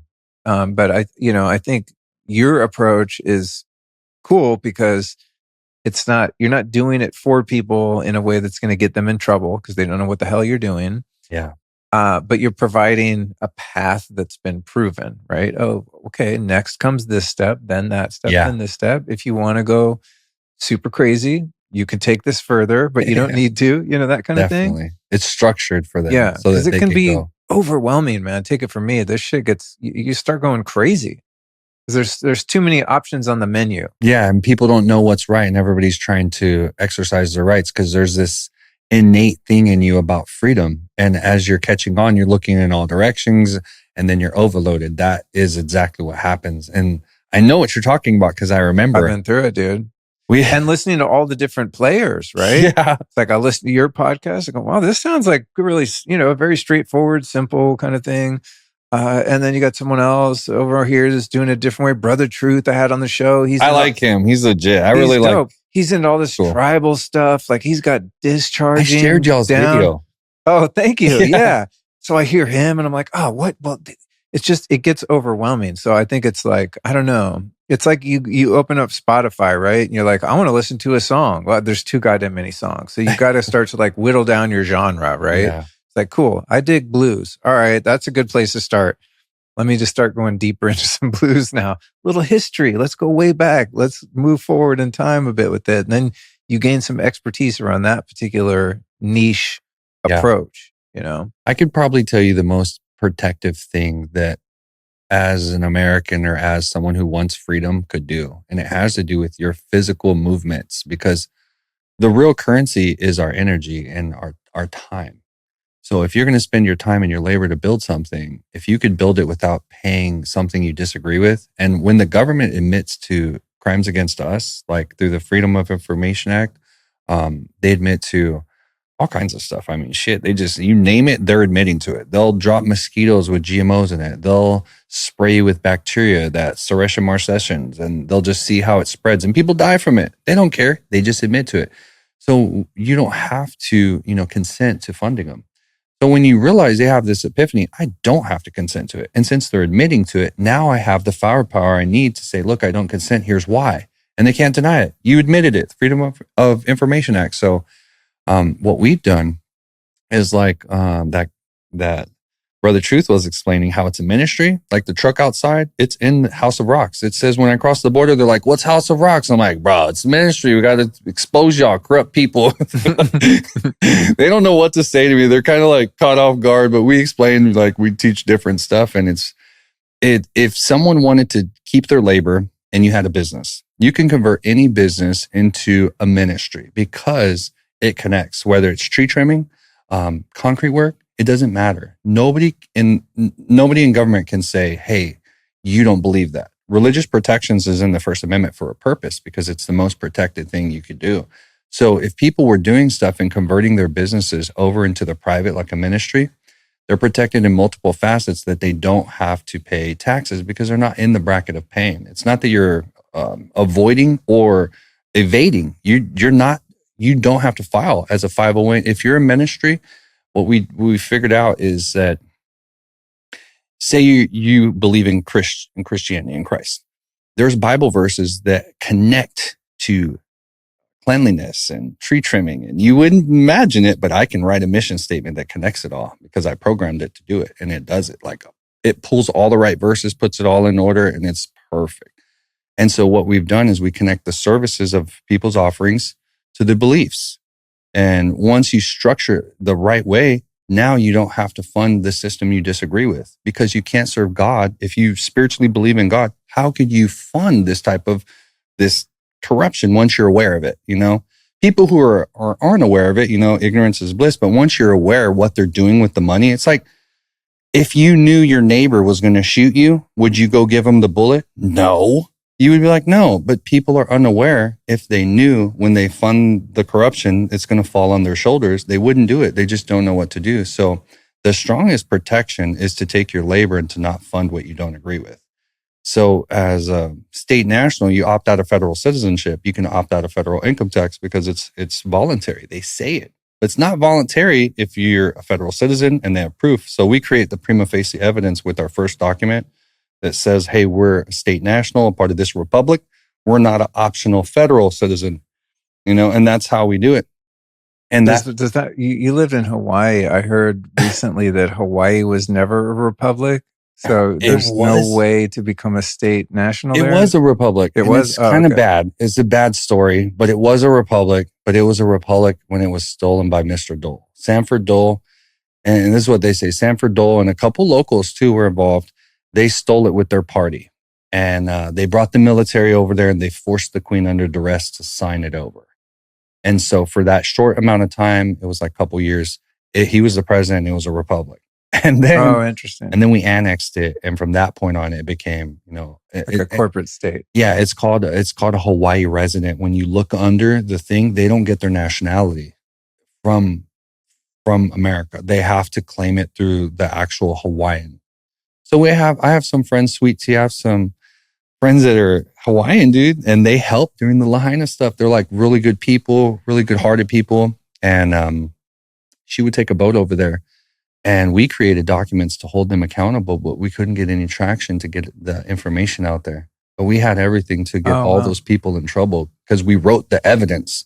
And all they had to do is I saw him blocking this road, I saw him blocking this road, and we were going to show everything was blocked. But we couldn't get enough traction because they were doing the people so bad and not letting them stay there. And it's sad. It's like, I don't even like to remember how it makes me feel. I'd be like, all sad. I feel bad for people. When you see atrocities happen, if you put yourself in their shoes, God, you feel, especially like what they're doing over there right now with all the killing of the children. It's like so sad. And I follow these kids and I randomly see their videos and I get inspired to bring out truth because I want to awaken the collectiveness on their behalf. And I try really hard. I try to be inspirational and I want people to see like other people are affected. If you think your children are better than their children, you're dead wrong. Like if you lose your humanity in this, like what's the point of all this other stuff? Like you have to have compassion and humanity for all the God's creation, the children over there and the children over here. And so that's like, I went all off track. That's all right. It's all good stuff, dude. I love it. There is no track here. I mean, we're just riffing. But I do want to dig into your process a little. You know, as I've been saying today, it's like a lot of people that are teaching this stuff have their own process, and some of them are probably great, and some not. Some are more self-guided, some are more done for you, and all of that.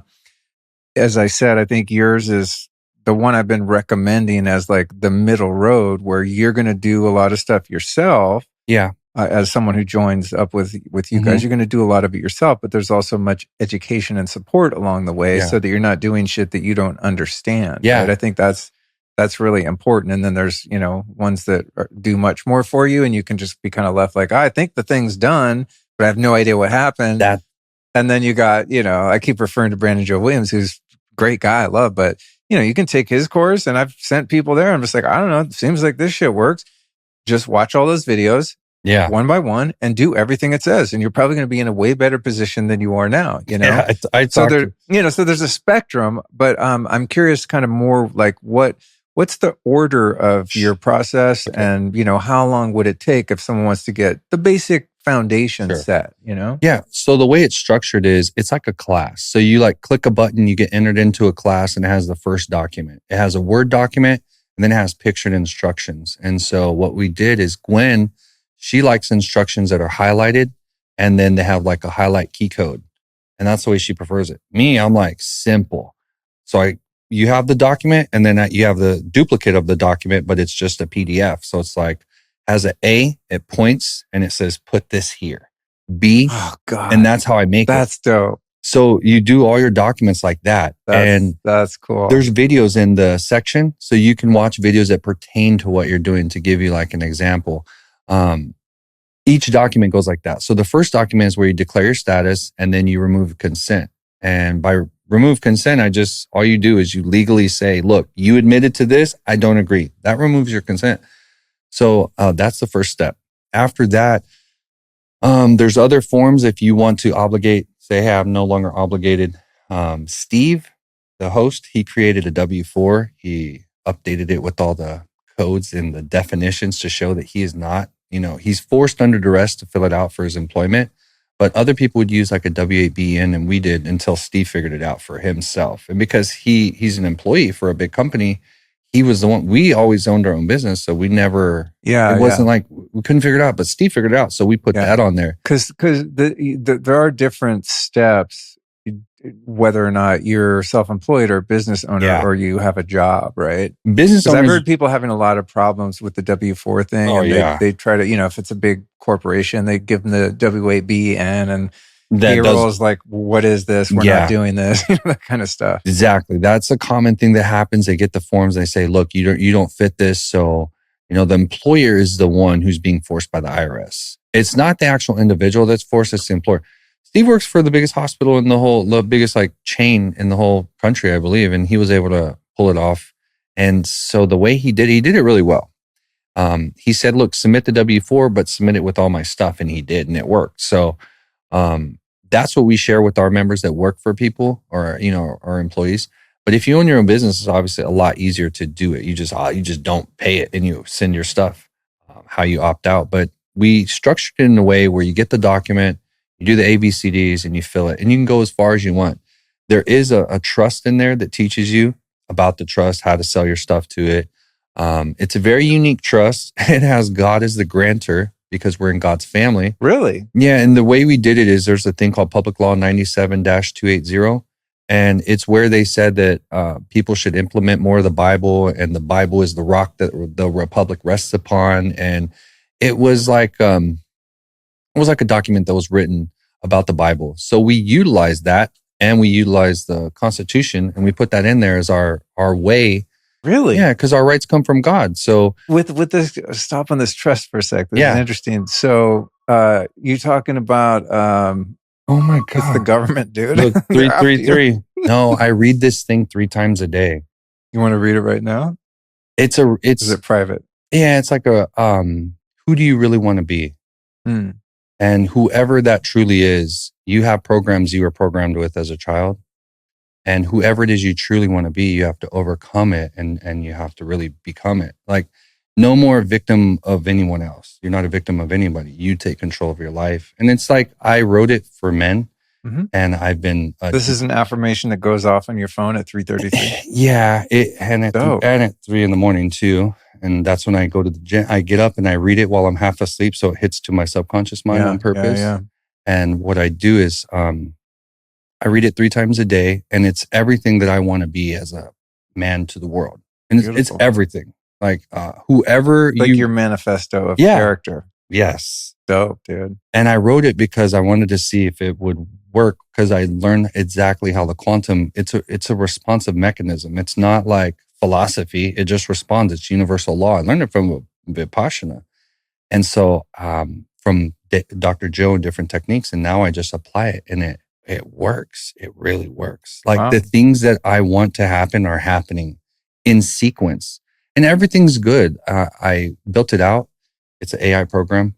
I've been building lots of stuff on there because I want to utilize as much for good as possible, because I know what they're trying to do is they're trying to use things for harm. So I'm reflecting the goodness and everything and trying to use it to expose them and to use it for helping people. And so I wrote it. It asks you a sequence of questions and it writes it for you. And it asks you problems in your life. It asks you all these different things, and it rewrites a code for you and you can also customize it to be exactly who you want. And that's what that was. Epic. I didn't realize the alarm was on, but hey, man. Good. It's great. It made for a great story.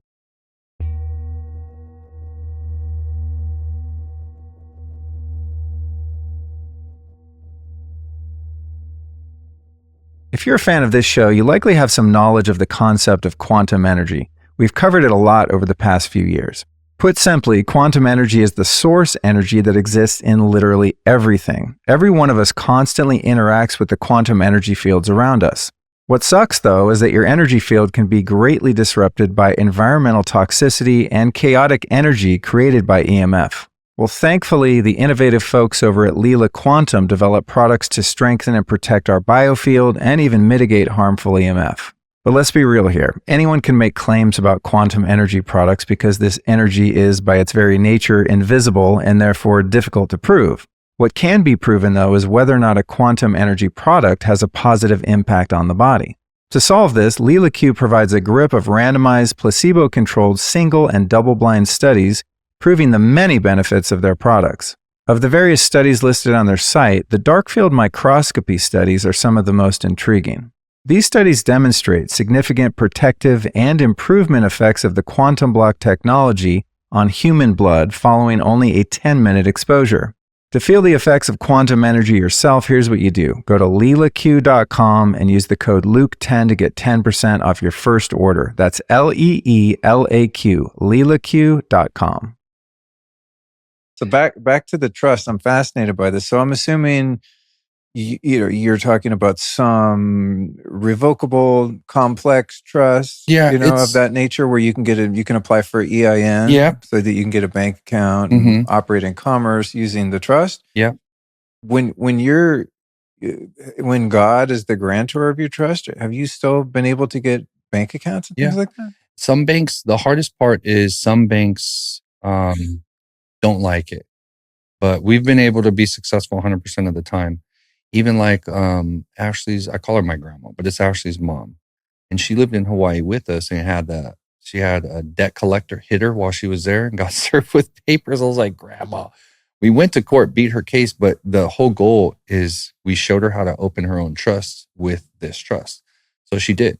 And the protection is now that she has this trust open, even if they did say, okay, you lost your case, and then they go back and get an order, they can get to her Social Security money. They can get to it. Once it's 2 times the benefit saved, they can access that money, but not in the trust. So now the trust is separate. It's her God family trust. She's only the trustee. She's not the owner of the bank account.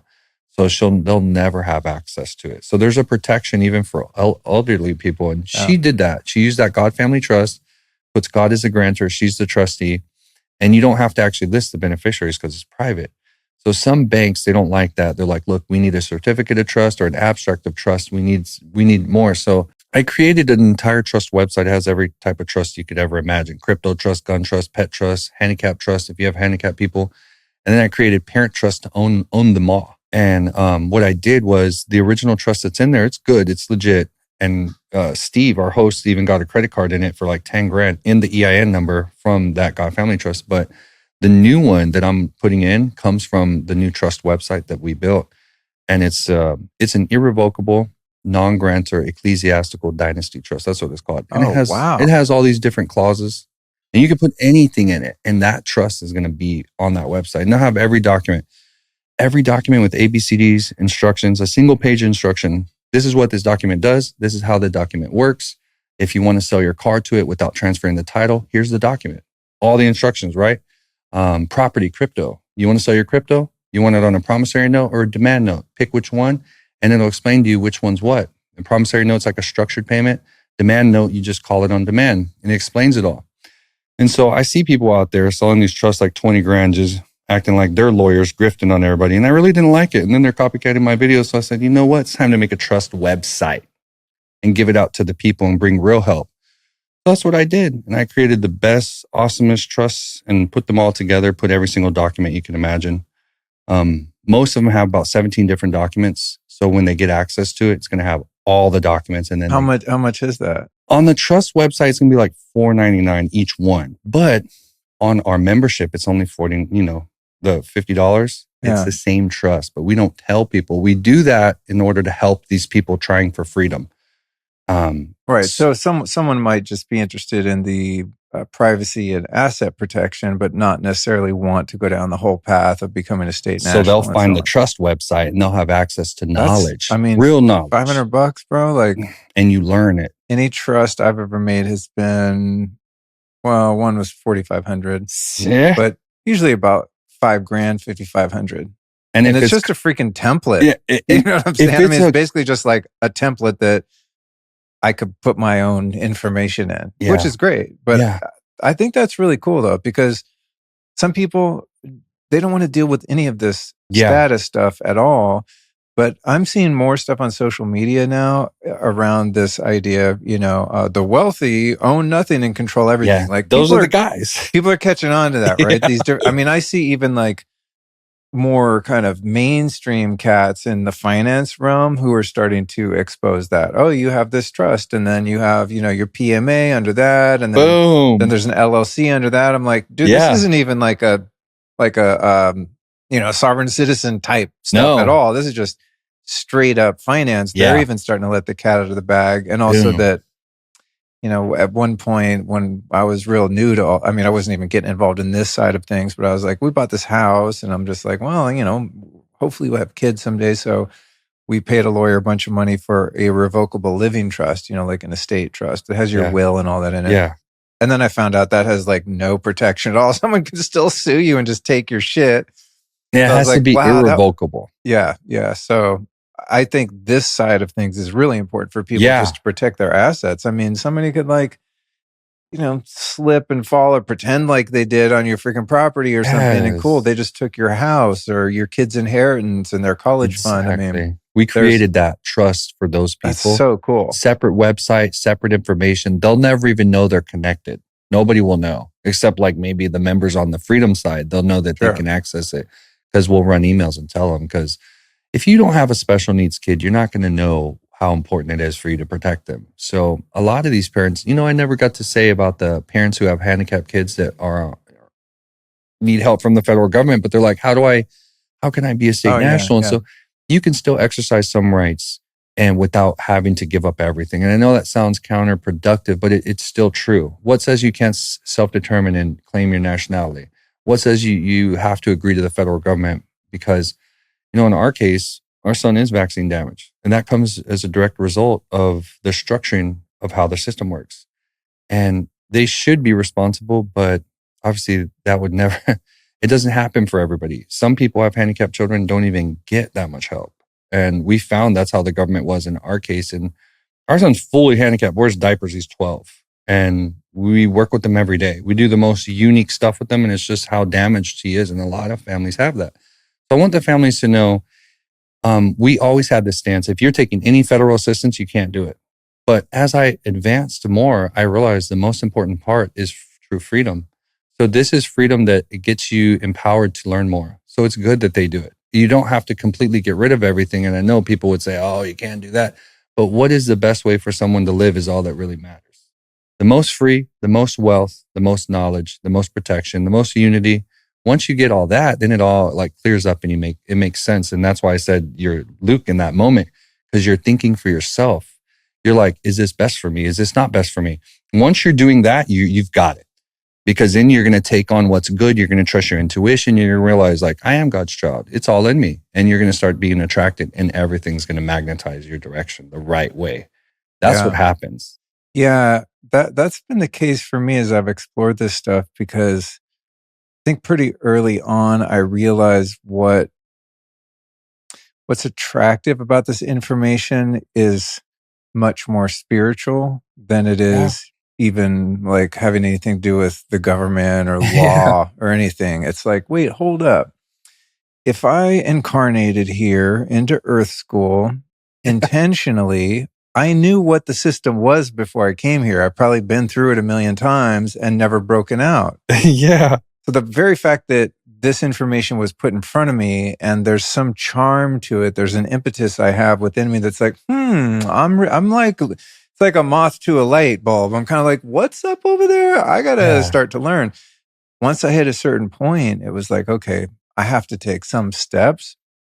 Not even because like I'm scared of the government or tax. It's not about that. It's that now that I know there's a path to freedom on the physical level, it seems like part of the curriculum of Earth School, the spiritual side of Earth School. Part of that is to assert one's rights on the physical level, but it's not even about the benefits or protections of freedom on the physical level. It's a metaphysical freedom that says, okay, these are the privileges that I'm willing to pay for in terms of giving up some of my freedom. And these ones I'm not. Yeah. And I'm going to be the one using, as you said, self-determination to decide how I want to play the game. Perfect. That's like so much more empowering than just hating the government and feeling like a victim and looking at the Epstein list and all this shit. It's like, who cares? I just want to be free. And, the degree of freedom that I want is directly contingent upon the price I'm willing to pay for it. Yeah. Just like privileges, you know. Let's talk about stuff that would be helpful to parents. I think some parents I know, they find out about the birth certificate and the fact that it's traded on the freaking stock market, and when your kid gets a social security number, you know, they're sort of you're when you born in a hospital and you sign the birth certificate, you basically just gave possession of the corporate entity attached to your kid to the state, right? And you Yeah. don't know that you're even doing that. You do. You know, so some people are like, oh shit, I already had a kid. I got the birth certificate. I've already contracted my kid into the system. Some people are going to have kids or are pregnant, are like, yo, what if I'm doing a home birth and like we don't even do a birth certificate and social and all that? So there's like a spectrum, I think, of understanding and knowledge for parents. And just like we've been talking about, there's also a spectrum of ways to handle it. I mean, I've had people where they filed a UCC1 on their kid's birth certificate, put their birth certificate in their trust, and like all kinds of weird shit you can do. There's sky's to the take limit. your kid out of the system so that you own them. I mean, God owns them, but you own them instead of the state owning them, and so on. So what have you discovered about, you know, parental rights in terms of being able to protect the rights of your kids? Well, it is true that they do take a degree of ownership, because if you were to go to the doctor, there's all these laws that, you know, a lot of kids get taken from medical tyranny. Like there's a video I shared of a doctor saying, hey, your child needs ADHD medication. She's like, no, he doesn't. Yeah, he does. Well, if she didn't want to take it, they're going to refer to CPS. And she's like shocked. And that's literally how it works in the hospitals. So how could CPS take your kid over a parental decision of ADHD medication or chemotherapy? I told you my good friend that I know that he fought CPS one time, had no problem, beat him up. The judge said, look, we're going to throw this out. No big deal. Good guy, good dad, takes his son, finds a blood test, says he has leukemia. They want chemo right away. And there was not much he could do. He fought as hard as he could to get a second opinion. In the end, they took the child, forced chemotherapy on him. And so I found my sister, she's a nurse. She lives around here. She sent me a documentary. She said, check out this documentary. This happened to a family and they forced chemo on the kid for years because they make so much money off of it. And when it comes to freedom for your children, it is very difficult because the system is set up to control us. It's meant that way. So they create the structure for the medical to be able to fund it through CPS, and CPS takes the kid. The CPS is incentivized because they make money per kid they take. That's what all the whistleblowers say. Even Nancy Schaefer, the senator who died vicious. She died so viciously. And they just said, oh, her husband committed suicide. No, she wrote an examination of how the federal funding of CPS incentivizes taking children, how it's so bad. And she wrote an actual story, like a research paper about it. She died, boom, not that long after. And that's what happens because that system is such a powerful system. And I encourage anyone to look up her story. Nancy Schaefer is her name. She's an amazing Georgia senator.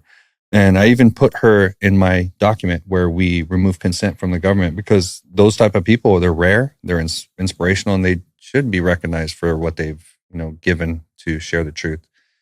And so parents, when it comes to getting them out of the system, one, you have to really, this sounds simple, but it's very important to have a good doctor that respects if they're forcing vaccines on your children, then that means they want the bonuses. So when it comes to it, it's not necessarily paperwork, because most people have already gotten the birth certificate. It's make sure you have a really good doctor that respects you, because if he doesn't, he's going to be incentivized by money, and the system protects him and they'll put him on whatever they want. And so finding a good doctor is key. If people wanted to totally take their kid out of that system, there is a young lady that's pretty inspirational. Her name is Vita Revival. You might have had her on before, but no, I haven't heard of her. She teaches people how to use an affidavit and get a passport without getting a birth certificate. Oh, and she does dope. home births. Yeah, she's really awesome. She does like lotus births where the placenta feeds I've back done a into lot the of baby. shows on that kind of She's stuff. awesome. Yeah, I think you'd like her, but she teaches people how to do that particular thing. That's funny. I haven't heard of her, but I have one friend that was able to get their baby, a passport. Yeah. And it was a home birth, no birth certificate. Yep. And I forget exactly how they did it. It's an affidavit process. She teaches all Right. that. That's like her. It was like thing. they, kind of made their own certificate of live birth affidavit. Maybe that's similar kind of thing. I was like, that's dope. Mm-hmm. And then So- she's not in the system. Yeah. But there's a pros and a cons to that. Like, No social security number. and so there's a lot of hardships that come with it too. So you have to really, that's where you become the Skywalker and you're like, what's best for me? So do I want to just get the birth certificate and then opt out, or would I want to do something like Vita Revival and just never get the birth certificate? You have to really decide, and it is an individual spiritual thing to think of. So I wonder if I'm just spitballing here. Let's say home birth, no birth certificate, no hospitals involved at any point. You do the affidavit process or make your own like certificate of live birth, announcement in the newspaper, like whatever it is, you get the passport. And then when that kid is of, working age, I wonder if they could essentially create their own entity trust and get an EIN for it and use that in place of a social security number. that's some Wayfinder stuff you're talking about. But yeah, your social security number it's literally an EIN for the corporate entity that's a duplicate of who you are. Yeah. Right. So it's like, what if you just make your own duplicate of who you are as when you're 16 or whatever, and you go work at Taco Bell? That's kind of what we say our trust is for people. When I tell people and explain it, I was like, your trust is kind of like your duplicate of you, but you're making it. So no, definitely. Interesting. What are some of the pros and cons? Say somebody, followed your protocol. It takes about a year or something? Yeah, kind of it depends. Like if you're reading every day, you could probably do it in like 4 to 6 months. Okay. If you're, busy, like most Americans are, overworked and underpaid, it'll take you about a year because you have to read it. We want people to comprehend. Our goal is a well-informed population, or else we would just be like, buy the whole packet, $1,000. And then you could just send someone some Word documents and be like, fill your name in here. Yeah, we could do that, but we don't want that. We want a well-informed. So we only do the first step and then the rest they do it themselves. That way they go through each step and they're like, I know what this means. And if we get everyone well-informed, well, guess what? We can get rid of the chemtrails. We can get rid of the geoengineering. We can get rid of all the toxins in the water. At my house in Mexico, I have huge water purifying systems. I took video and I've made videos about how I put the water systems in, but it's like, we could get rid of that as a collective, and we don't have to be fat and poisoned, and we don't have to be ignorant and hating each other. If we could just get rid of this stuff. And that's why we don't want to do it for people. We really want to inform them and empower them, because it's not important if I know it by myself. It's only important if we all know this together so that we can get ourselves out of this mess, because that's the world. We live in a world of inaction. If you look around, we're getting screwed because we're not doing anything. Like they're like, close your business down. Everybody just took it. Oh man. If we wouldn't have though, we would have already been on our way back up. That's a really good point. Think about, okay, let's say each individual has 100 units of energy per year, right? Okay. Just shit we do, stuff we produce, how we contribute to the world, right? And 20 or 30% of that energy is taken away. It's stolen from you through taxation, which is probably actually more if you count all the taxes. So let's just say income tax, okay? Imagine those units of energy and time, we'll just put them in one bucket. Say that, let's be very conservative, call it 20%, okay? Because you're creative with how you do shit or whatever, right? 20 units of time and energy times 5 years for each person. The world. Building parallel systems, regenerative farming, homeschooling, home birth. I mean, it's like, you're not fighting anyone or anything. You're just like, cool, we're over here. We bought some land. We're doing our own shit, right? And we're using that, those 20 units of time and energy, not to fight the system, just to build something better. I mean, I can see a future where over a considerable, number of years that there are enough people doing that the old system just kind of starts to decay and rot away because no one's even giving it the energy that sustains it. That's what's happening. Right? It's really what's happening. There is some sort of hypnosis frequency that's over us. And I don't know if it's the Death Star that hangs around every night that's shooting it over us, but I feel like it's going to lift and people are kind of just going to smell the roses and realize that we're not each other's enemies. That's what I think, because what are they doing? they're trying to block the sun, right? And I can see that they're doing it because the military is the one who does it. I let my friend share that we had the flood in Texas and they were blaming this company Rainmaker, but he's the low-lying flyer. Oh, Patsy. 100%. Yeah, he's nobody. That's why they put him on media and show. He would never be on He would never. TV if he was really doing No. something. Mullet Boy, no. It's the military who flies the ones way up high that does the whiteouts. And what are they trying to hide? Think of the level of consciousness they're trying to slow down of, because a lot of us, I'm sure you know about the Schumann, and we watch it, we look at it, we want to see Earth's frequency because we've become aware of how the systems works when it comes to frequency, energy, and vibration. So when we look at it, you can see that they're doing something to stop it. They're trying. They're not going to succeed because if I woke up, everybody's waking up. I promise you. I feel the same way. if it was me, y'all are coming next. I'm waiting. I'm like here watching. And now I'm not mad. I think I was like if you could be a king of the Muggles, that was me for the first half of my life. It's like if I made any progress, and I've made quite a bit, relative to my journey, then I agree. I'm the same, man. I'm like, if I can do it, anyone can do it. You know. It's trippy, dude. I've been thinking about the sun thing, right? And the blocking the sun and the fake like climate change and global warming shit. Yeah. And I don't know if this is true, but I think we have such a limited understanding of what the sun actually is, where it is, how big it is. The whole thing is like what we've been told is totally fake. Totally. I'm not going to say that like the sun is God per se, but I have an intuitive sense that the frequencies of the sun have much more to do with the consciousness of humanity than we could ever begin to understand. They're blocking it. Yeah. It's kind of like I've talked about before. I bought a Bible like a year ago or something. I've never been Christian, but I'm just like, all the people that are trying to kill me seem to hate Jesus. So that means like, I need to find out what this Jesus guy was all about because, the enemy of the enemy is my friend thing. Yeah. And it's the same thing with the sun. It's like always been a sun dog. I mean, I don't wear sunglasses, sunscreen. I'm out there. I mean, I've never been sunburned. I don't think maybe a couple times in Brazil when I was young and was wearing sunglasses, which actually makes you sunburn. Yeah, that's so funny. Yeah. But I'm a lover of the sun. But now I'm seeing, whoa, there's something much deeper going on with my relationship to the sun. It's not just like a biochemical circadian thing. It's some sort of meta, and not Meta, the evil corporation, but a higher level of intelligence that's transmitting down here. There is something to it. And that's why they want something in between us and it. Like there's something to that. I just know it. I'm pretty sure they have it written on, if you look at the sun for over 3 minutes, you go blind. Sunscreens are proven to be poison and cause cancer. Everything about the sun is completely lied to. And have you ever seen the parable how they describe Christ and the way he 3 days and the solstice? Oh, yeah. There's all these parallels and a lot of parallels. The beginning of the Zeitgeist documentary had this whole thing. Have you ever seen that? No, my brother used to always, you gotta watch it. I never cared. I was like, bro, I don't care about this stuff. I'm too busy living my best. Because when we had our salon, we had employees. Everything was great. I never cared. I honestly did not care. I had a fun, and it was really cool until they said, how they say you put the glasses on, you can't take them off. I was like, And that's how it's literally been.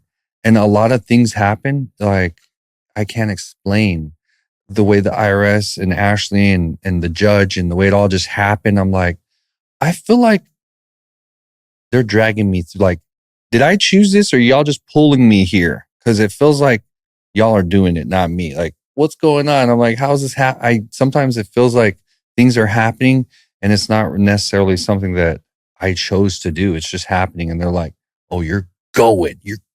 I'm like, here we are. So it's like, a divine mission, man. Yeah, it's a divine mission. That's what it seems like. Yeah. I can't explain it. I never thought that this is what I would be. I never could ever imagine because of my life and the way I lived. I had such a fun life and I thought that's how I would die. I would die the way everyone else died.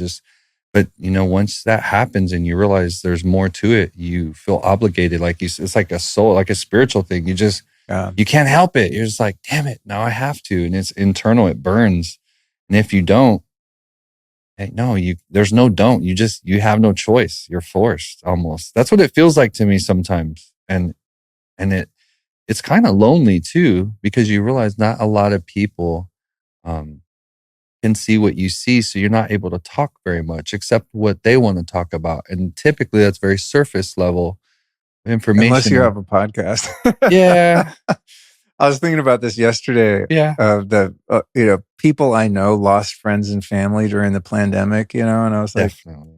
I didn't lose one person. They're already weeded out because I've been weird for so long, But I was also thinking about just, I don't really go out. I don't socialize, which is kind of weird because I used to be very extroverted and social. Yeah. I lived in Hollywood for many years and I was out and about doing the thing. I thought, well, this is weird. I'm just like a homebody. And then I thought, I just bring the coolest people like to sit in that chair. That's my social life kind of, man. It's just like I talk to rad people like you to just expand my awareness, my knowledge base. Just I get to tap into their energy, their expertise, their passion. But similar to you, it's like, I didn't like make this happen, this thing that happens here on this podcast, right? I just kind of like, I don't know. I kind of leaned over in that direction a little bit and it just became this self-fulfilling, self-propelled juggernaut that's helping all of these people. It's helping me. It's totally positive. There's nothing that's not awesome about it. I mean, it's a lot of work and costs a lot of money to run it, and it has to make money, and it's become kind of a commercial enterprise of sorts, which, I'd rather just like I had a trust fund and I could just do all this for free. Yeah. And pay everyone, I don't know. Jared, will you work for free? And, I don't have to run ads on the show. If we were all trust fund babies, we would be killing it. Exactly. We'd be doing all this out of love. But it's one of these things too, where, because like most of us, there were long periods of my life where there was a lot of suffering and a lot of pain. And some of it, well, most of it, if we're honest, self-inflicted through my own wounds and stuff. And once I started to find codes to like become more free, I just felt compelled to share them with people who wanted to hear them. I don't proselytize, but I think that loneliness you speak of like, you try to talk to people and they don't know what you're talking about. I've proved that you can, and you're creating your own community too, right? It's like, cool. Maybe I can't go down to the, the local, like whatever, Home Depot and strike up a conversation about, the moon landing being fake or chemtrails or that like taxes are a scam. The NPCs, God bless them. Some of them don't want to be freed, and you have to honor and respect that they like the bread and circus. That's it. And they like the public school system, and that, have just resigned to the fact that they're going to end up dying in a hospital down the road that they've been funding their whole life through the same, Yeah, dude. Some people like are happy to be in the matrix. You got to leave them alone, but you can create your own whole social and even professional world of people that have escaped the matrix to some degree and are really excited to help other people that want to get out too. Do you know what they say about people like you, Luke, in the web? So they say a lot of stuff probably. So for people who influence others, there's a web of consciousness, right? And I saw it described for like Nostradamus, and it was a golden thread that was very thick because he's affecting others' awareness and others' consciousness just by presenting ideas or having people on. So the fact that you're able to spread out and reach other people's consciousness in a positive way, it's a thick strand in the web of consciousness. It's very important. The smallest person that does the most is always like stuns the whole world. And that's like people that influence others in a positive way. It goes much further than we could ever imagine, but we don't comprehend how the quantum works until we kind of get some intellectual knowledge. And then and then it connects spiritually for us because, and I'll tell you what I mean. I saw this one thing where they were showing on an atomic clock, the quantum, they did something, they split an atom, they did something to one, and then the atomic clock, it moved at the exact same time, showing there's no distance between us. So I started doing tests like that, and I would have high compassion for people who were in suffering, and I would specifically do it for them. And I would just envision love or, a high vibration. And I would focus on one individual and I would put it in the quantum that they could feel it right in this moment. And it's something simple that I would test for myself. And I just wondered if it worked. Well, I started testing it on my wife, and she was like, I was having this really weird hot feeling. And I was like, when? And she starts telling me it's at the same times. I'm like, I know this stuff works. We just are not taught. And I really want to find the true universal laws that are just immutable. Yeah. And that's Yeah. what those people are using against us. And that's why sometimes they'll tell us the truth in movies and tell us the truth because they're following these rules. There is a higher set of rules, and there's two sets. There's one for like us that we're unaware, and they teach it through religion and different things. And then there's a set of rules that they go by. And those rules are very different. And if we could teach that to everyone, we could change everything, because like the world we see outside is only because of the reflection we are inside. And once we all start reflecting a different outside, it will change. It's proven. It's proven. Dr. Joe proves it by twins. Yeah. He has a twin brother, two different circumstances. One gets sick, one doesn't. And it has to do with his like external world where he worked at, because they have the same identical genetics. So from acquiring all this stuff, that's how we figured out like there is more to it. And it really depends on who the person is, on what they really want to do. And it's not any different from spiritual as it comes to the freedom for the body. So ours is like freedom for the body, mind, and the soul. And we really want to unite people based on the fact that you have a soul. I'm talking to you. That's what I always say. You have a soul, I'm talking to you. Because there's no color. Because people get so caught up in color. Oh, my color's better than yours. Oh my gosh, now we're in the coloring box. Like the history you think is a lie. Like slaves are more now than anywhere in history. There's more slavery now than there ever was. So anyone who's passionate about slaves, go do something about it. You have the chance to do something instead of being sad about the past. And the slavery past is not what they've been told for nobody. Like the first slaves that came here, I think they were white Irish people. They got savagely, everything's so bad on their story. But nobody hears about it because it doesn't fit the narrative. Because that narrative will bring unity. They don't want that. So once people get past that, man, we change. I really want to fit more into the spiritual side of things because it's really the Ashley and Gwen and everyone is so advanced. We stick to the freedom for the body, but we're a lot of advanced on the other side, like how much work Ashley's done and what she does she uses, Dr. Emoto's water experiments. Yeah. She uses stuff like that on our son, like really cool stuff. His shirts are designed from this guy in Egypt, and they have the symbols of the flow of each organ. And so these symbols, you know how the globalists or the elites use sigils? Yeah. It's like sigils for good. Is it from biogeometry? It probably is a biohacking guy. He's a guy, she knows him. Dr. Ibrahim? Probably is, dude. She knows him. I bet it's him. He's Egyptian and he works with these different symbols. And they look like little swirls and stuff. Yeah. Oh, and you can get the physical objects. I have them on the windows in my house. My son wears EMF shirts with them all over him. She has posters with them. So That's he cool. visually sees it. And we want to use, this is something kind of crazy. She's creating like an AI that will show him doing stuff, and we're going to show him. Oh, dope. So it's like him doing things we want him to do so he could start to program it. And there's more. She even does something very unique. You guys are doing cool shit with AI. She uses, she creates something that when he goes to bed, it plays sound and music that gets him into like a hypnotic state. And then she says all the things, Vinny, you're happy. Vinny, you're free. And she lets it program into him when he hits his subconscious thinking or sleeping, because your mind switches to where you're just accepting. You're no longer blocking info. You're accepting it. And he's been sleeping with it. And that technique has been working because those kids that are severely vaccine damaged, they're right here on their fingers. They all do this. They bite so hard. I've heard that. Yeah. And it's sad. And you see them and it's all the same thing. It's like, it's one of the main vaccines. A lot of people believe it's the MMR, the measles ones. I know I'm not probably supposed to say that, but there's a couple different ones that they think it is.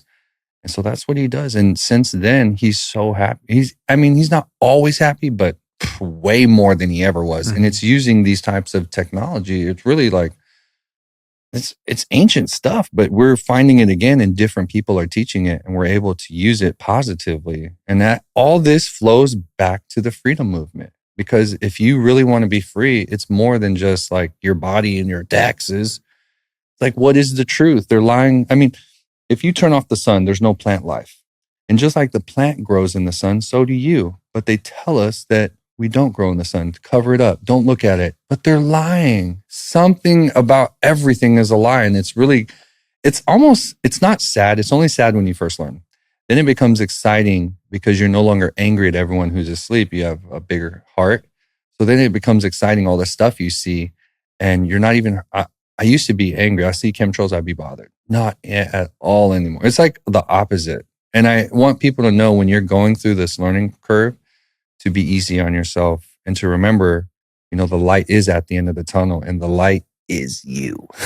It's you. And once you get there, you'll realize it because God's inside you and you're always unconditionally loved. And that's what the big deception is. Everything's fear and scarcity. Oil scarce, diamonds scarce. Oh, you're going to hell. Oh, Speaking of Emoto, water too, the water psyop, that there's a finite amount of fresh water on the planet. And then you find out the planet actually makes water and oil. It's like infinite. Yeah. There's no... It's crazy. Yeah. The water is supposed to be the new thing they're trying to hold against us with the new... They put the guy that said humans don't deserve water, that like not all water, the Nestle guy. Yeah. They put him in charge of the WEF, which is, sure that can't be good. But yeah, water actually was studying. And you know how they show the geometric shapes of stuff? Of water, there's this guy that she studies, and I told her, tell me his name, because I always hear listening to him all the time. And he's really good. But he passed away recently all of a sudden, and he teaches the most unique geometry stuff. Well, she learned, and she was showing me how the air has sacred geometry, that the air molecule itself, the shape of it, because they talk about dodecahedrons and all these different shapes. Water has one, air has one. She shows me all this crazy stuff she does. And she does things that you would never suspect. Like she wants to see how alive her food is. So she wants to get Kirlian photography, which is like those goggles they wear and they live. Yeah. And she electrifies the board and takes a picture of the food to see how much electricity will shoot through it, because it electrifies it as it shoots the picture.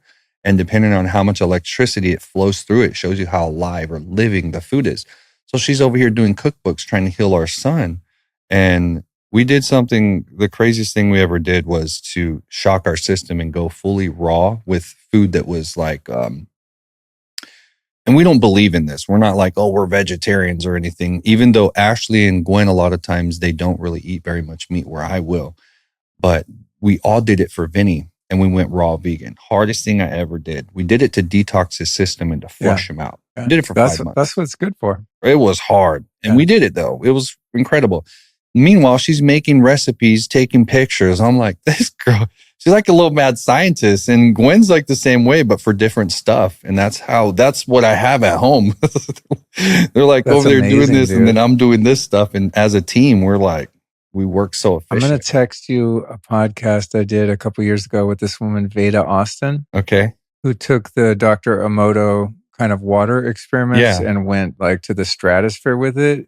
Her shit, dude, you guys are going to freak. Because it's wild. So wild, right? Here's one experiment she did. So basically she'll, like Emoto in a similar way, she'll expose Petri dishes of water to different stimuli, and then she flash freezes it for like about 4 minutes and then pours the water out, and you have an image in the Petri dish. It's real. So, I mean, she's got hundreds of these to the point where she actually developed something. I think she calls it, what does she call it? Hydroglyphs, I think. She basically created a language, an alphabet that water speaks, the consciousness of water. That's how like refined she got it. But the one that got me is this, bro. She puts the Petri dish of water out and plays Led Zeppelin's Stairway to Heaven to the water in the room, freezes it. What comes out? A goddamn stairway. I mean, you look at it like you could show it to a 5-year-old. Honey, what is that? They'd be like, oh, those are stairs. Wow. I mean, this is one of literally hundreds, but that was the one that got me, I think, because I like Led Zeppelin. But there's cool. So much more. I think, what's exciting is there's so much more to our reality than we understand. And like, to me, that makes all of the darkness that I discover in the world tolerable, because I just know, oh yeah, we're just in the process of evolution in consciousness, and we're not on the other side of that yet. So it looks really scary. Yeah. We feel disempowered. It's terrifying. They're going to get us.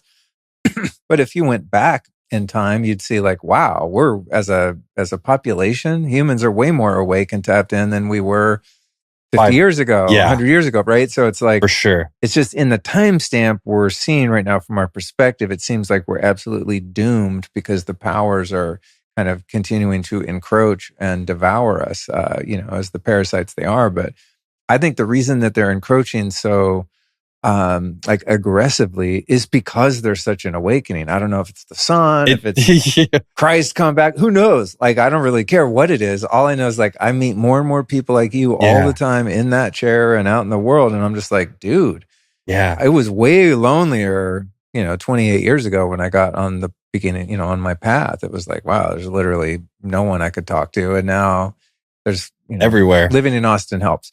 All right, but I digress. There's a couple more things I want to ask you. Okay. That I think would be useful for people. Back to the law thing. What are some of the mistakes you see people make that could actually get them in trouble? I mean, aside from just yelling at the police on the side of the road, I mean, are there ways people are trying to do paperwork process and things like that aren't actually right, where they end up breaking the law without meaning to, and so on? There's a thing called frivolous filing, and sometimes people could file frivolously. They could, some of the things that people file, that's what they say, and that's how people could get in trouble. So you have to always show that your intent was never to be frivolous, and always try to show like the reasons why. So, for example, like I like to use Carl because Carl's like the easiest one. Carl Miller, people watch him because he stood up and would drive without license plates, but he's a military veteran and he got shot a bunch of times, so he would do it. But was he like an older guy? Yeah, he was a white guy with like kind of white hair. Has YouTube videos? He would wear a black POW hat. And I've seen that guy. He did have white hair, but he did such a good job explaining, like, when it comes to getting in trouble, it's not what people think. It's always like you have to really follow a process, and sometimes if you don't follow, you could be doing something that you don't realize is illegal, and it is. Like I saw a girl taking a money order. And I don't know how she didn't know this was illegal. And she like scratched the number off and tried to write a different number. I'm like, girl, what are you thinking? And she was doing it from some type of teaching that she found like online and stating that it was like a security agreement. And I was like, that is not how it works. Oh, like trying to do a discharge with a coupon process? Yeah, or like certain things you have to be really careful for when it comes to filing. If it involves money, and they're going to give you money, a lot of times that could be something that gets you in trouble. I don't like to mess with any type of money stuff except for our own labor. So I really want people to like just realize if you're going to do anything with money, make sure you fully comprehend what you're doing and why you're doing it. And always protect yourself, because when it comes to money stuff, they can come back at you. Like we've had multiple people where they're like, hey, dude, one guy, he said, he emailed us. He said, hey, I paid off my dad's property before, so I know it works. But we went to federal prison, both me and my dad. And he said, I've been so terrified to do anything ever since then that I just never did anything. But I really like Kenny, and he's inspirational. And the way he explains it, it's very constitutional, and I like that. So he's like, I think I'm going to give it another go. But that's what we found. We found when it comes to money and financing, just be careful. I'm not speaking against anyone who teaches that. Yeah. And I think everyone has their own right and discernment. And I think it is your path. Like you must choose. But also for getting in trouble, what's another easy one? Traveling. Traveling's the hardest one. I did it well and I made it seem easy, and I kind of regret it because it's hard. So what I did was I created that AI due process defender to show people, look, if you're going to travel, make sure you know exactly what you're doing. Know how to litigate, be prepared. Traveling seems to get people in trouble really easy. I have a good memory and I'm very personable. So when I see cops, they're like I got pulled over by a state trooper, not that long ago. And I'm like, come on, Martinez, bro. And I'm just talking to him and he's like, I'm gonna give you a warning. I was like, I know you are. Get out of here. You didn't let the whole border open. And they let me go. And Gwen was with me. And we kind of pick and choose our tactics depending on what happens. Gwen's your wife? She's the daughter. Or daughter, okay. Gwen is the one that gets off all the tickets. She gets off. What's your wife's name? Ashley. Ashley, okay. Because you've been dropping their names. And I can't wait, which one's which? So Ashley's the wife boss and Gwen's boss number 2. I call them both because they're both like very organized and get a lot of work done all the time. I'm like, I don't know who y'all are, but you're trying to make me look bad with all your lists. But so Gwen gets off art tickets. She always has. And I tell her, well, it's because you're pretty and you're young. Trust me, if you're fat and old, they'd be beating you up and dragging you out because it's not easy. And she's like, no, it is easy. She believed it. She would rehearse it. She wrote affirmations. She wrote how to control your heart rate, how to think and feel when you're getting pulled over, how to explain to the cop, how to create the vibration of like goodness and not the hate, like. Totally. It's I call it using the force, Yeah. She these uses aren't the droids you're looking for. Yes. Yeah. She does that. She's like, this isn't the car you're looking for. I haven't tested that on the side of the road, but I've tested it, dealing with TSA and just traveling and shit like that. Just seeing, okay, I could approach this situation with fear, aggression, lower energy emotions. I'm going to bring that out of the person I'm dealing with, and it's going to be unpleasant for both of us. Yeah. So I've been doing these experiments, but I go, wow, man, okay. Say let's just use TSA, right? I'm approaching the thing and I feel like that resentment why do I got to do this shit? Yes. And, fuck this guy or whatever. Or fear, they're going to make me lose my flight, because they're going to go through all my shit, right? So I see that starting to come up and go, no. That's just a person there, probably has a family, people that love them. They needed a job. This seemed like a good job. They might be struggling with all kinds of stuff in their personal life about which I have no idea, right? Yes. And I'll go up and just be like, not like Mr. Nice Guy, but just in my heart, whether they know it or not, just loving the shit out of them. Yeah. Just blasting them, just as an experiment. I mean, it makes me feel good, even if nothing happens, right? And so many situations, dude, I've done that. Sometimes it hasn't worked, per se, like they're still dicks. But most of the time it's like, wow, this was like a really pleasant interaction. I was just respectful, calm, cool. I felt myself start to get irritated, slow my breathing down, self-regulate. And even if, it didn't end up in a freaking love fest, I didn't walk away from it more annoyed or pissed off or stressed out. It was just like, it is what it is, Yeah. I went through customs recently, coming back from Peru. Had a terrible time in Houston for a number of reasons that I won't discuss on the podcast. And actually on the way out of Peru, they stopped me, pulled me down into the basement and shit because I had a battery in my bag. I almost missed the flight. I was totally calm. We land in Houston. Customs wants to look through our shit. We had nothing illegal at all, but just herbs and shit like that, that were totally not controlled substances, but they thought maybe they were, yada, yada. So both ends of the flight, and I was so not proud of myself because pride's not a virtue, but it was a testament to some of the things we're talking about right here of just like, man, I was just real cool and calm and respectful toward everyone I dealt with. Would I have preferred that I didn't have to do any of that and could just get on the goddamn plane? Yeah, of course. I'm not dumb, but I could have made it so much worse for myself if I went negative, if I went dark. Because you'd be miserable in your own skin. Because now I got the same situation, right? The same amount of time is being spent on both sides of the border. So I could either choose to spend that time and also just be super happy, or spend the same amount of time and hate my life and want to kill people. No, yeah. You know what I mean? Because it's like I can't control it, but I can control how I experience that and reframe it. And all of a sudden it's like, it just is what it is. I just surrender, accepted it, got through it the best I could. And it was fine. It was actually no big deal at all. Yeah. That's what Gwen does for her getting pulled over. And it's shocking. And I'm like, I don't know how you do it, but that's her tactic and it really works. And then so she knows the law, but she also knows energy. Mm-hmm. She's a good litigator too. So she's able to file all her stuff. They didn't even want her to go to court, and she got her case dismissed from a distance, and they threw it out. And the actual prosecutor was so impressed with her, how she handled it. She sent her a dismissal, and on the dismissal, she handwrote "in the name of justice" and sent it to her. Whoa. I was like, damn, Gwen. She was really proud of, and she wanted to hold the officer accountable, and she was going to sue him. And because of all of our work in our life, we were in Hawaii, and we're like, if you pursue this, and what she really wanted to, she's kind of sad that we stopped her, and she really wanted to pursue. But all that happened when she got pulled over, he made her get out of the car. She told him, I'm going to beat this. She's like, and I'm going to sue you. And he goes, please do. Please sue me. And he was so shocked. They put her in handcuffs. She had a gun on her and took her gun out. They put it in her car. And by the end of it, she puts her phone on the car and he records her.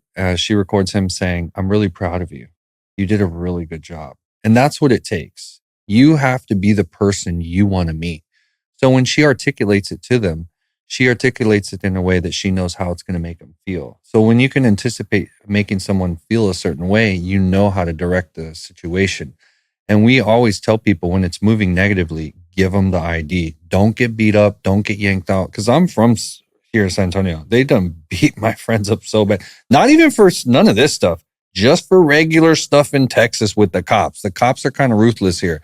So if you mess with them, they'll kick your ass. Especially in Houston. They beat you up worse than anybody.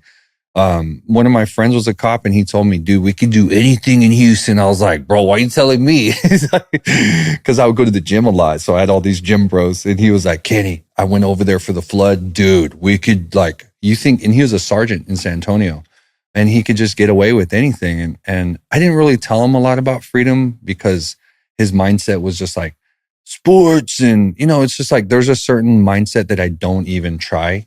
I just talk to them and be friends and be nice. And I keep it like that because I know if I tell them, I'll fall on blank eyes and deaf ears. And this is not what I want to feel or them either. I think about them. So I try to always, articulate what people want to hear. And I learned it. And it sounds kind of bad. Not what they want to hear, but what I know I can tell them that they'll receive is how it should be said. And I got good at that from my job.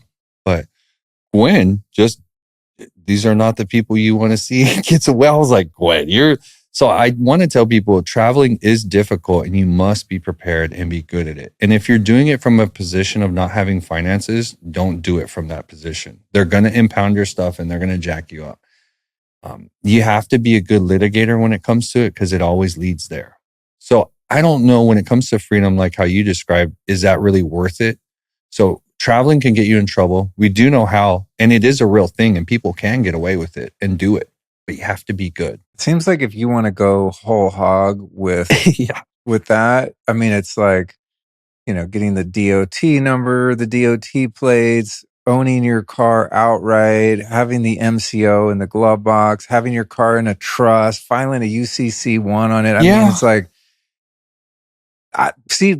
metaphysically, I really want to do all that because I just want to be a free animal that's moving from point A to point B. Like, why do I need anyone's permission to move my body and a thing that I own, that I worked for and paid for over there? And you can't tell me shit. Like I have that fire in me. You can do it. But oh man, do I really want to go through all that? Is it really worth it for the satisfaction I think I'm going to get? Mm-hmm. And like I said, in my case, I still going to have a driver's license because when I travel, I want to rent cars. So it's like, well, why go halfway and do all the other shit with the automobile, the private conveyance? Why do all that if I still have a driver's license? So it's like, That's true. Every person, like I said, has just got to choose their own, their own path and what's important to them. Tell me about the due process defender. The AI model that you built. Oh, that thing is really cool. It's the reason it was created was part of it kind of had to do with my friend with CPS and the chemotherapy. He was using it and getting a lot of assistance. And I was like, he was doing really good fighting them. It was really hard. They were cheating the whole time. They cheat the whole time, especially in family courts. But I had to fight for I call her my grandma, but it's my mother-in-law. I had to help fight all her stuff for her. And I'm good. I'll research, I'll find everything. I'll pull up everybody's case. I'll be able to I'm like, Grandma, I'll beat this shit. I don't even know none of this stuff. Don't even worry. Pulled up our stuff. I found the violations. Here's a due process. They lose right here. And we filed everything. She gets ready to go to court. I write her out what to say. She's going to read it. We're sitting next to each other. They call her name. They hang up on her. Boom. Default judgment. She loses her case. Whoa. So I was like, okay, don't worry. I know what to do. And so I write out what happened. So give me screenshots. You were on the phone, proving you were on the phone. And I filed a motion to set aside judgment right away, had another hearing set up. And we called. So like little things like when you file the motion, you call, you set the hearing. So we called, we set the hearing. We go in the hearing, the judge sets it aside, grants us the motion, we restart the case. It goes on for a year. And I was like, Grandma, you've been screwed if it wasn't for me, right? And she's like, I know, thank you so much. Not only that, she had another one. She had two of them. So both of them got squished right there. And she owed both of them. She owed, it was like $7,500 to portfolio recovery. She got like some bad hearing aids that didn't work, and she kept sending them in $500 to fix them and didn't fix. So she's like, I'm not paying them. And she's on Social Security. And I'm like, how many people get screwed by these companies like this? So we created it based on that. And what I did is I programmed all this due process stuff. So it wants due process violations. And what makes it special is you don't have to be a state national. You don't have to be anything. All that matters is, did they violate your rights using due process? The most powerful because they recognize it. And if you do good, they'll be appreciative. They'll like it. They won't give you that backlash. Like I've had multiple people I go to court with to watch what they do, and none of them seem to ever know that particular angle. And I seen a couple state nationals litigate properly, and I really was attracted to it. One was a young Black gentleman. And what he did is he litigated, he had a suspended driver's license, and he litigated it based on due process violation because they didn't find out his driver's license was suspended until after the stop. So he just proved the stop was invalid, and that throws the rest of the evidence out, and now none of it matters. So I saw that as true freedom, and I wanted to share that with people. And I thought, man, if people could litigate like this, we'll never get screwed again. We could stop all this stuff. And it kind of gets rid of other things that make it more difficult or confusing or hard. And like hiring a bar card. Yeah. Well, there's a lot of stuff. I don't like, okay. I tell people, and I even told Joe, I was like, Brandon, why do y'all go DMV to DOT? I was like, it's the same thing. And he has a whole thing, and I respect it. I think what everybody does is fine. I just don't think there's like a one kill all solution for any of it. It's all like what's good for you and do what's best. But I think that due process is the powerful and the most easiest. Even though they're going to cheat, they're still going to cheat. But you'll know what to do next. And you'll know, like, it tells you how to hold them accountable, how to file claims against them, how to put like anything against a judge that does something wrong, if it's truly wrong, or a prosecutor that does something wrong. Like one litigator, she was completely state national. She's a more recent video I made, and she was arguing that the state's a corporation. The person who gave the ticket wasn't even aware. So she tried to, it didn't go through. But the judge, this is what happens. So she says, she wants to strike the testimony from the record because the lady didn't even know it was a corporation. She says, and do you work for the corporation? She goes, no, ma'am, I work for the city of Keene. And are you aware the city of Keene is a corporation? No. And she goes, right away, strike her because she's incompetent. And they overrule it right away. No big deal. But what ends up happening is you move the judge. So even though that all played out, the judge dismissed it. Same way in me. Oh, I can't decide if she was driving it or maybe the husband was driving it. The car's in a church name. That's how my truck is.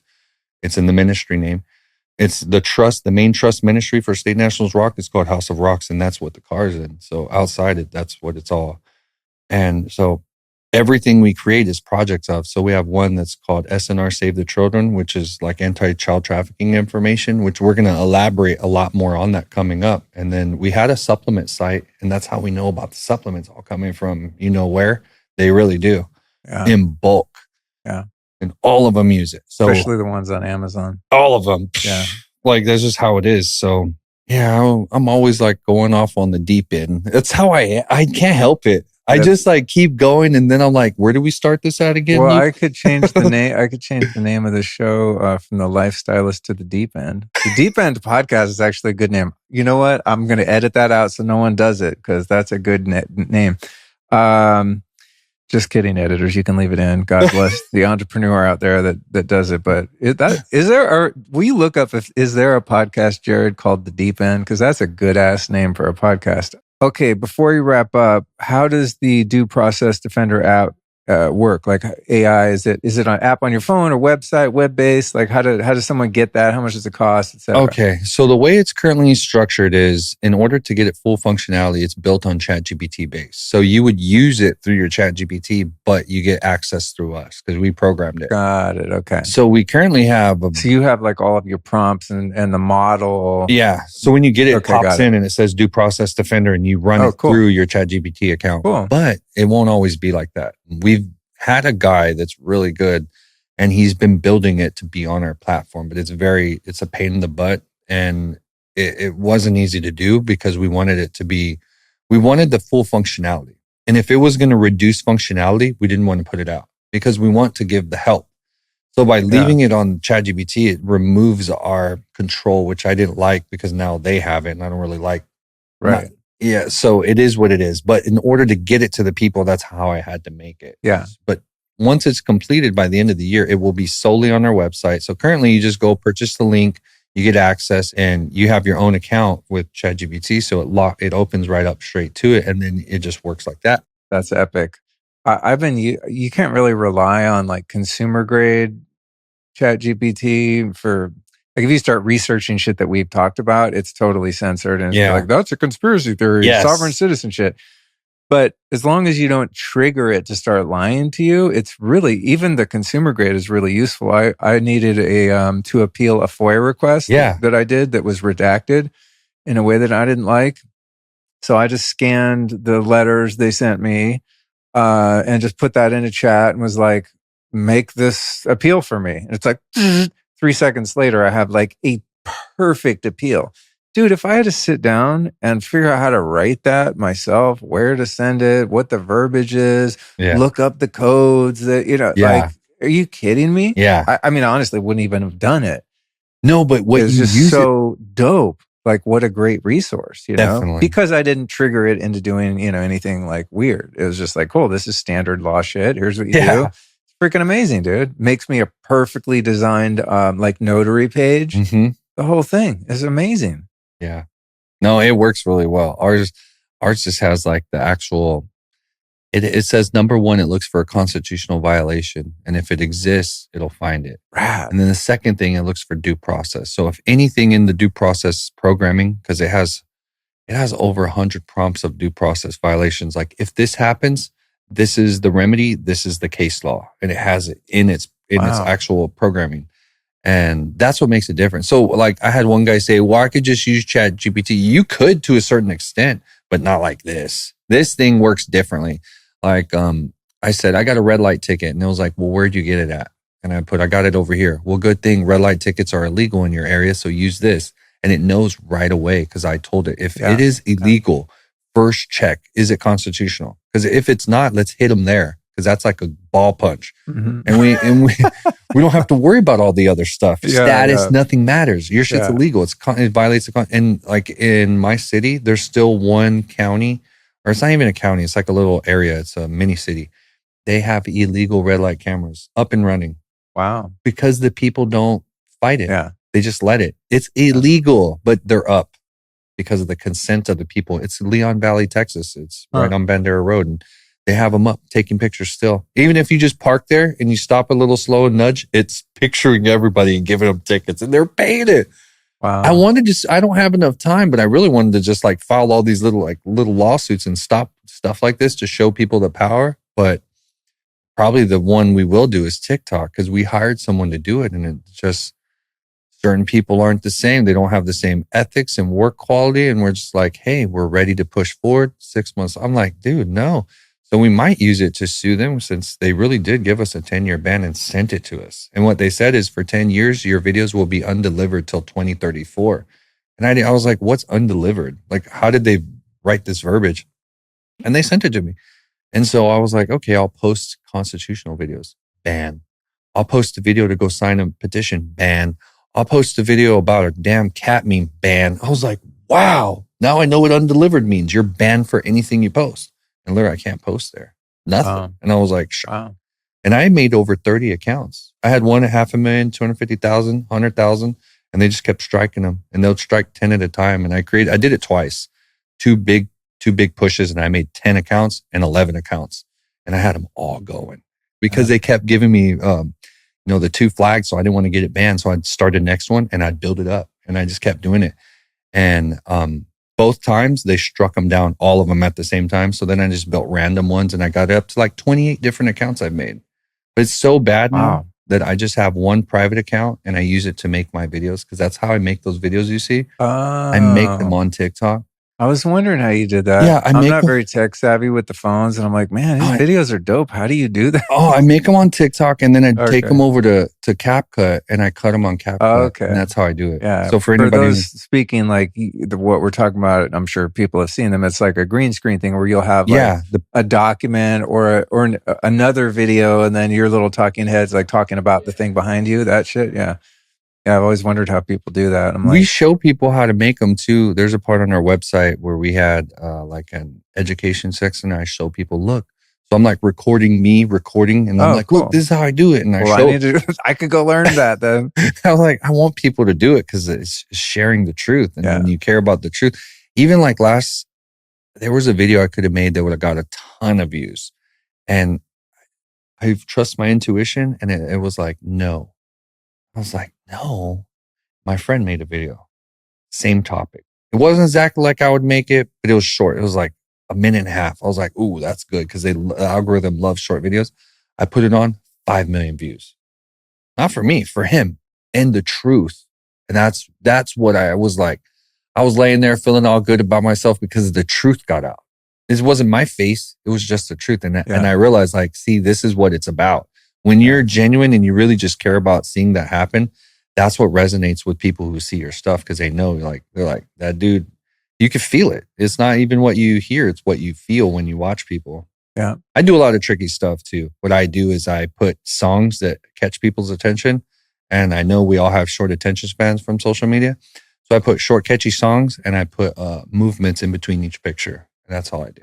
And I try to do it to keep it entertaining for everybody, because. Well, you got me, bro. It's like, I don't even scroll Instagram, but when I open up the app, a lot of times the algorithm feeds me one of your videos. What? Yeah. That's awesome. Yeah, because it knows that if it does that, it knows I'm going to watch it. And then it sees me click into your page and like, oh, what else have you been doing lately? I've watched so many of your freaking videos. That's cool. I spend a lot of time making them. I can imagine. I can't make shit. I'm like not good. You at that could. Kind of no, stuff. You totally could. I mean, I have, you're doing this. This is awesome. I mean, I have people that do those videos for me, because I don't know, I guess I don't want to learn, but I like yours because like you can just, it seems like you can make them on the fly because they're about like current events and things that are happening now. By the time I would do that, it would be like 3 months ago, Let's tell people what they can do here. So again, you guys, the show notes for today, there's going to be a lot of links in there about all these things we talked about. LukeStorey.com/State National. And then you can get over to statenationalsrock.com. And looks like there's a code there. Luke gets you 15% off all products except PMAs and recurring subscriptions. So your stuff's not expensive anyway, especially compared to people out there charging thousands of dollars. So yeah, I encourage people to get over there and check it out because I think you got like a really good, like common sense, logical, non-crazy approach to this stuff. So I'm hoping by this point, a couple hours into the conversation, anyone who's still with us at the end is like, yeah, cool. This isn't so like, it doesn't have to be so overwhelming and confusing and can be a choose your own adventure level of, how you want to engage. So thank you for coming today. And thank you for, just doing the work you do, man. I can tell you're a kindred spirit and, really wanting to contribute something to your fellow humans. So I appreciate that. And I got one last question for you, Kenny. A 3-parter, real simple. Who have been 3 teachers or teachings in your life that have influenced who you are and what you do? That's a tough one. I know. That's why I save it to last. So I have a very strong partner. Very strong, very strong. So a lot of the stuff I grew up with was really harsh programming, like really hard stuff.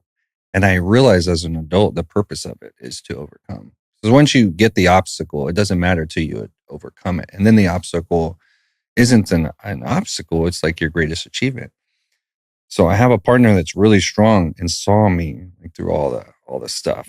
And she was able to work with me in a way that made me believe, because I didn't always believe. I think that's our biggest problem with us. We don't believe in ourselves. But once you believe in yourself, you realize, man, the magic's all within you. So it sounds crazy. And a lot of people probably say this cliche stuff, but no, my wife, boss Ashley, probably taught me and influenced me the most because she's a dedicated hard worker. And for me, I like to work smart. She likes to be very thorough. So when I learned from her and her work ethic and she has like high integrity from her dad.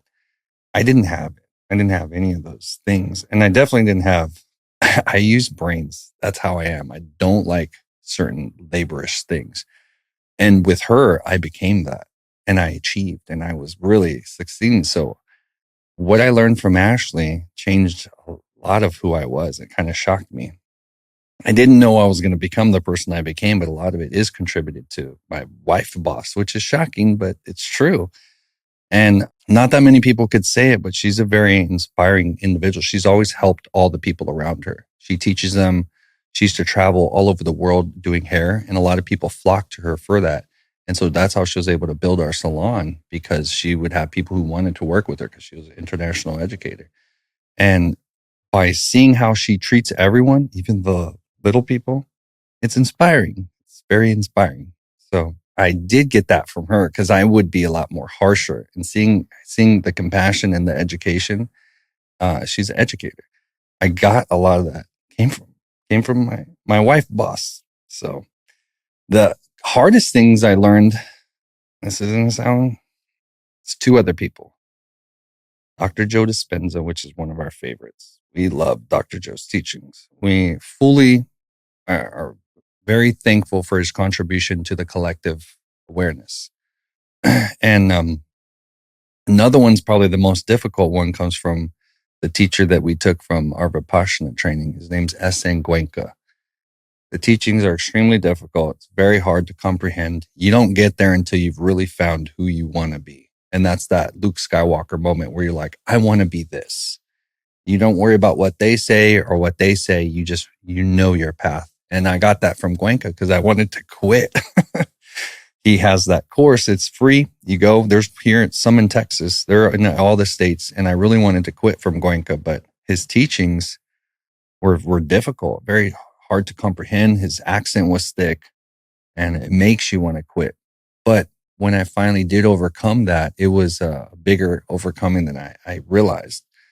And when you overcome yourself, it's much more satisfying than, overcoming some challenge or some obstacle. Something you do within yourself it maximizes everything. So when I learned from Goenka, even Joe took Goenka's stuff. Oh, really? Yeah. He talks wow. about it. He said he was doing transcendental meditation during there, and you're not supposed to. You're supposed to follow the protocol. And it's very simple. They make you focus all your attention on your nostril air, natural flow, and you get really bored. And you find yourself that you can't turn your brain off. And so the teachings they're hard because you're bored out of your mind. And in this society, that is like death to us. So when I learned from him, I learned patience. I learned compassion. I think he's Yoda, to be honest. Like he taught, he does this at the end of his stuff. And I was like, bro, you're kind of like Yoda.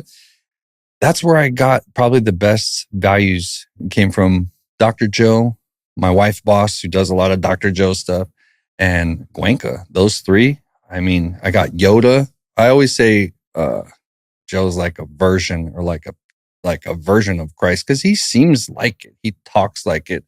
I seen him quote a couple Bible verses. It kind of blew my mind at his timing of it all. I was like, a lot more than he leads on. But the way he inspires people to take change within their own hands, that's true freedom. 100%. You're not selling them something. It's in them and you're just helping it blossom out of them. Those are the real teachers. Yeah. And so I like those. And I typically like to go to those people because they're not, you could see the difference. There's a genuinity in it. And I think those three people, it's funny.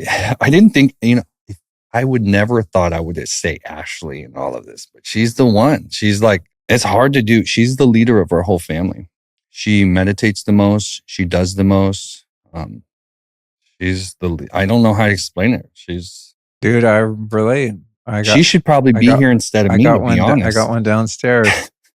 Definitely the spiritual leader and the intuition muse of the family. Man, when you get in a good partnership, it's just, oh my God. It's just crazy to think, like, in my life, I avoided, being in relationships in any sort of committal way for so long. And it's like, I was so dumb. I mean, it's just like the best thing that ever happened to me is having a really amazing wife. So I relate to that, and I can't wait to meet her. You'll probably have her on. She does crazy stuff that you like. Would love. And honestly, sounds like my kind of person. She should probably be here instead of me. And in reality, she probably will be. You'll see. She's doing. She has crazy stuff she does, but good, like good crazy, not like bad. She documents our son 27 pages every day to see how he's reacting based on the stuff she's doing, to try to prove how the addictions to like the tablets and different things. She does a lot of stuff like that helps families and spiritual. And a lot of the stuff I see on your titles of your podcast are more related to the stuff she's very fond of and very educated. And what she'll do is she'll sit there and she'll study something until she knows everything about it. And then she'll move on to something else. And that's every day, all day. I'm just like, how do you do this? But that's how it is. Epic. Inspiring. Yeah, it is. Well, thanks for coming today, dude. This has been amazing. I'm glad I was able to track you down while you were in Texas. I was stalking you on Instagram. I said, he's in San Antonio, man. I got to get this guy on the show. So, God damn it, we did it. I think we probably really helped a lot of people, discover something totally new to many of them. And also for those that have been kind of trying to figure out how to navigate this, I think today was a really good grounded approach to this, this realm of freedom, this path to freedom, which to me seems like the most viable because it's the freedom, as we said, on many levels, not just paperwork freedom, but like freedom of mind and spirit, which is really what it's all about. So goddamn, thanks, brother. You're welcome. Thank you for having me. I really appreciate it. You got it, man.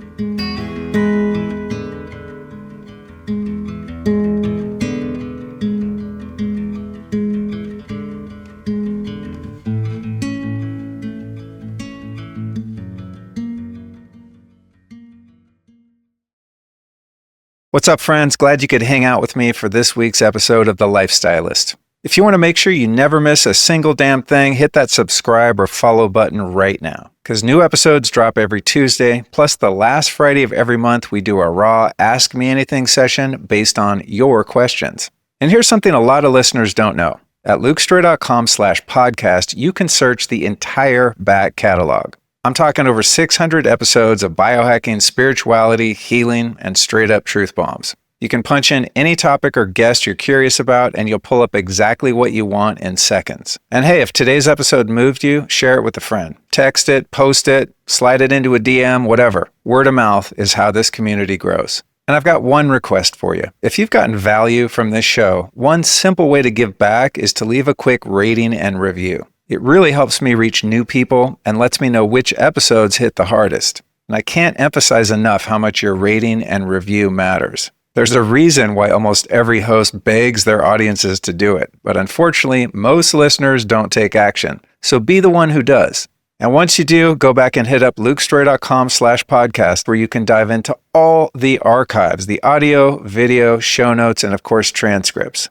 Thanks in advance for supporting the show, and until next time, be well, my friends.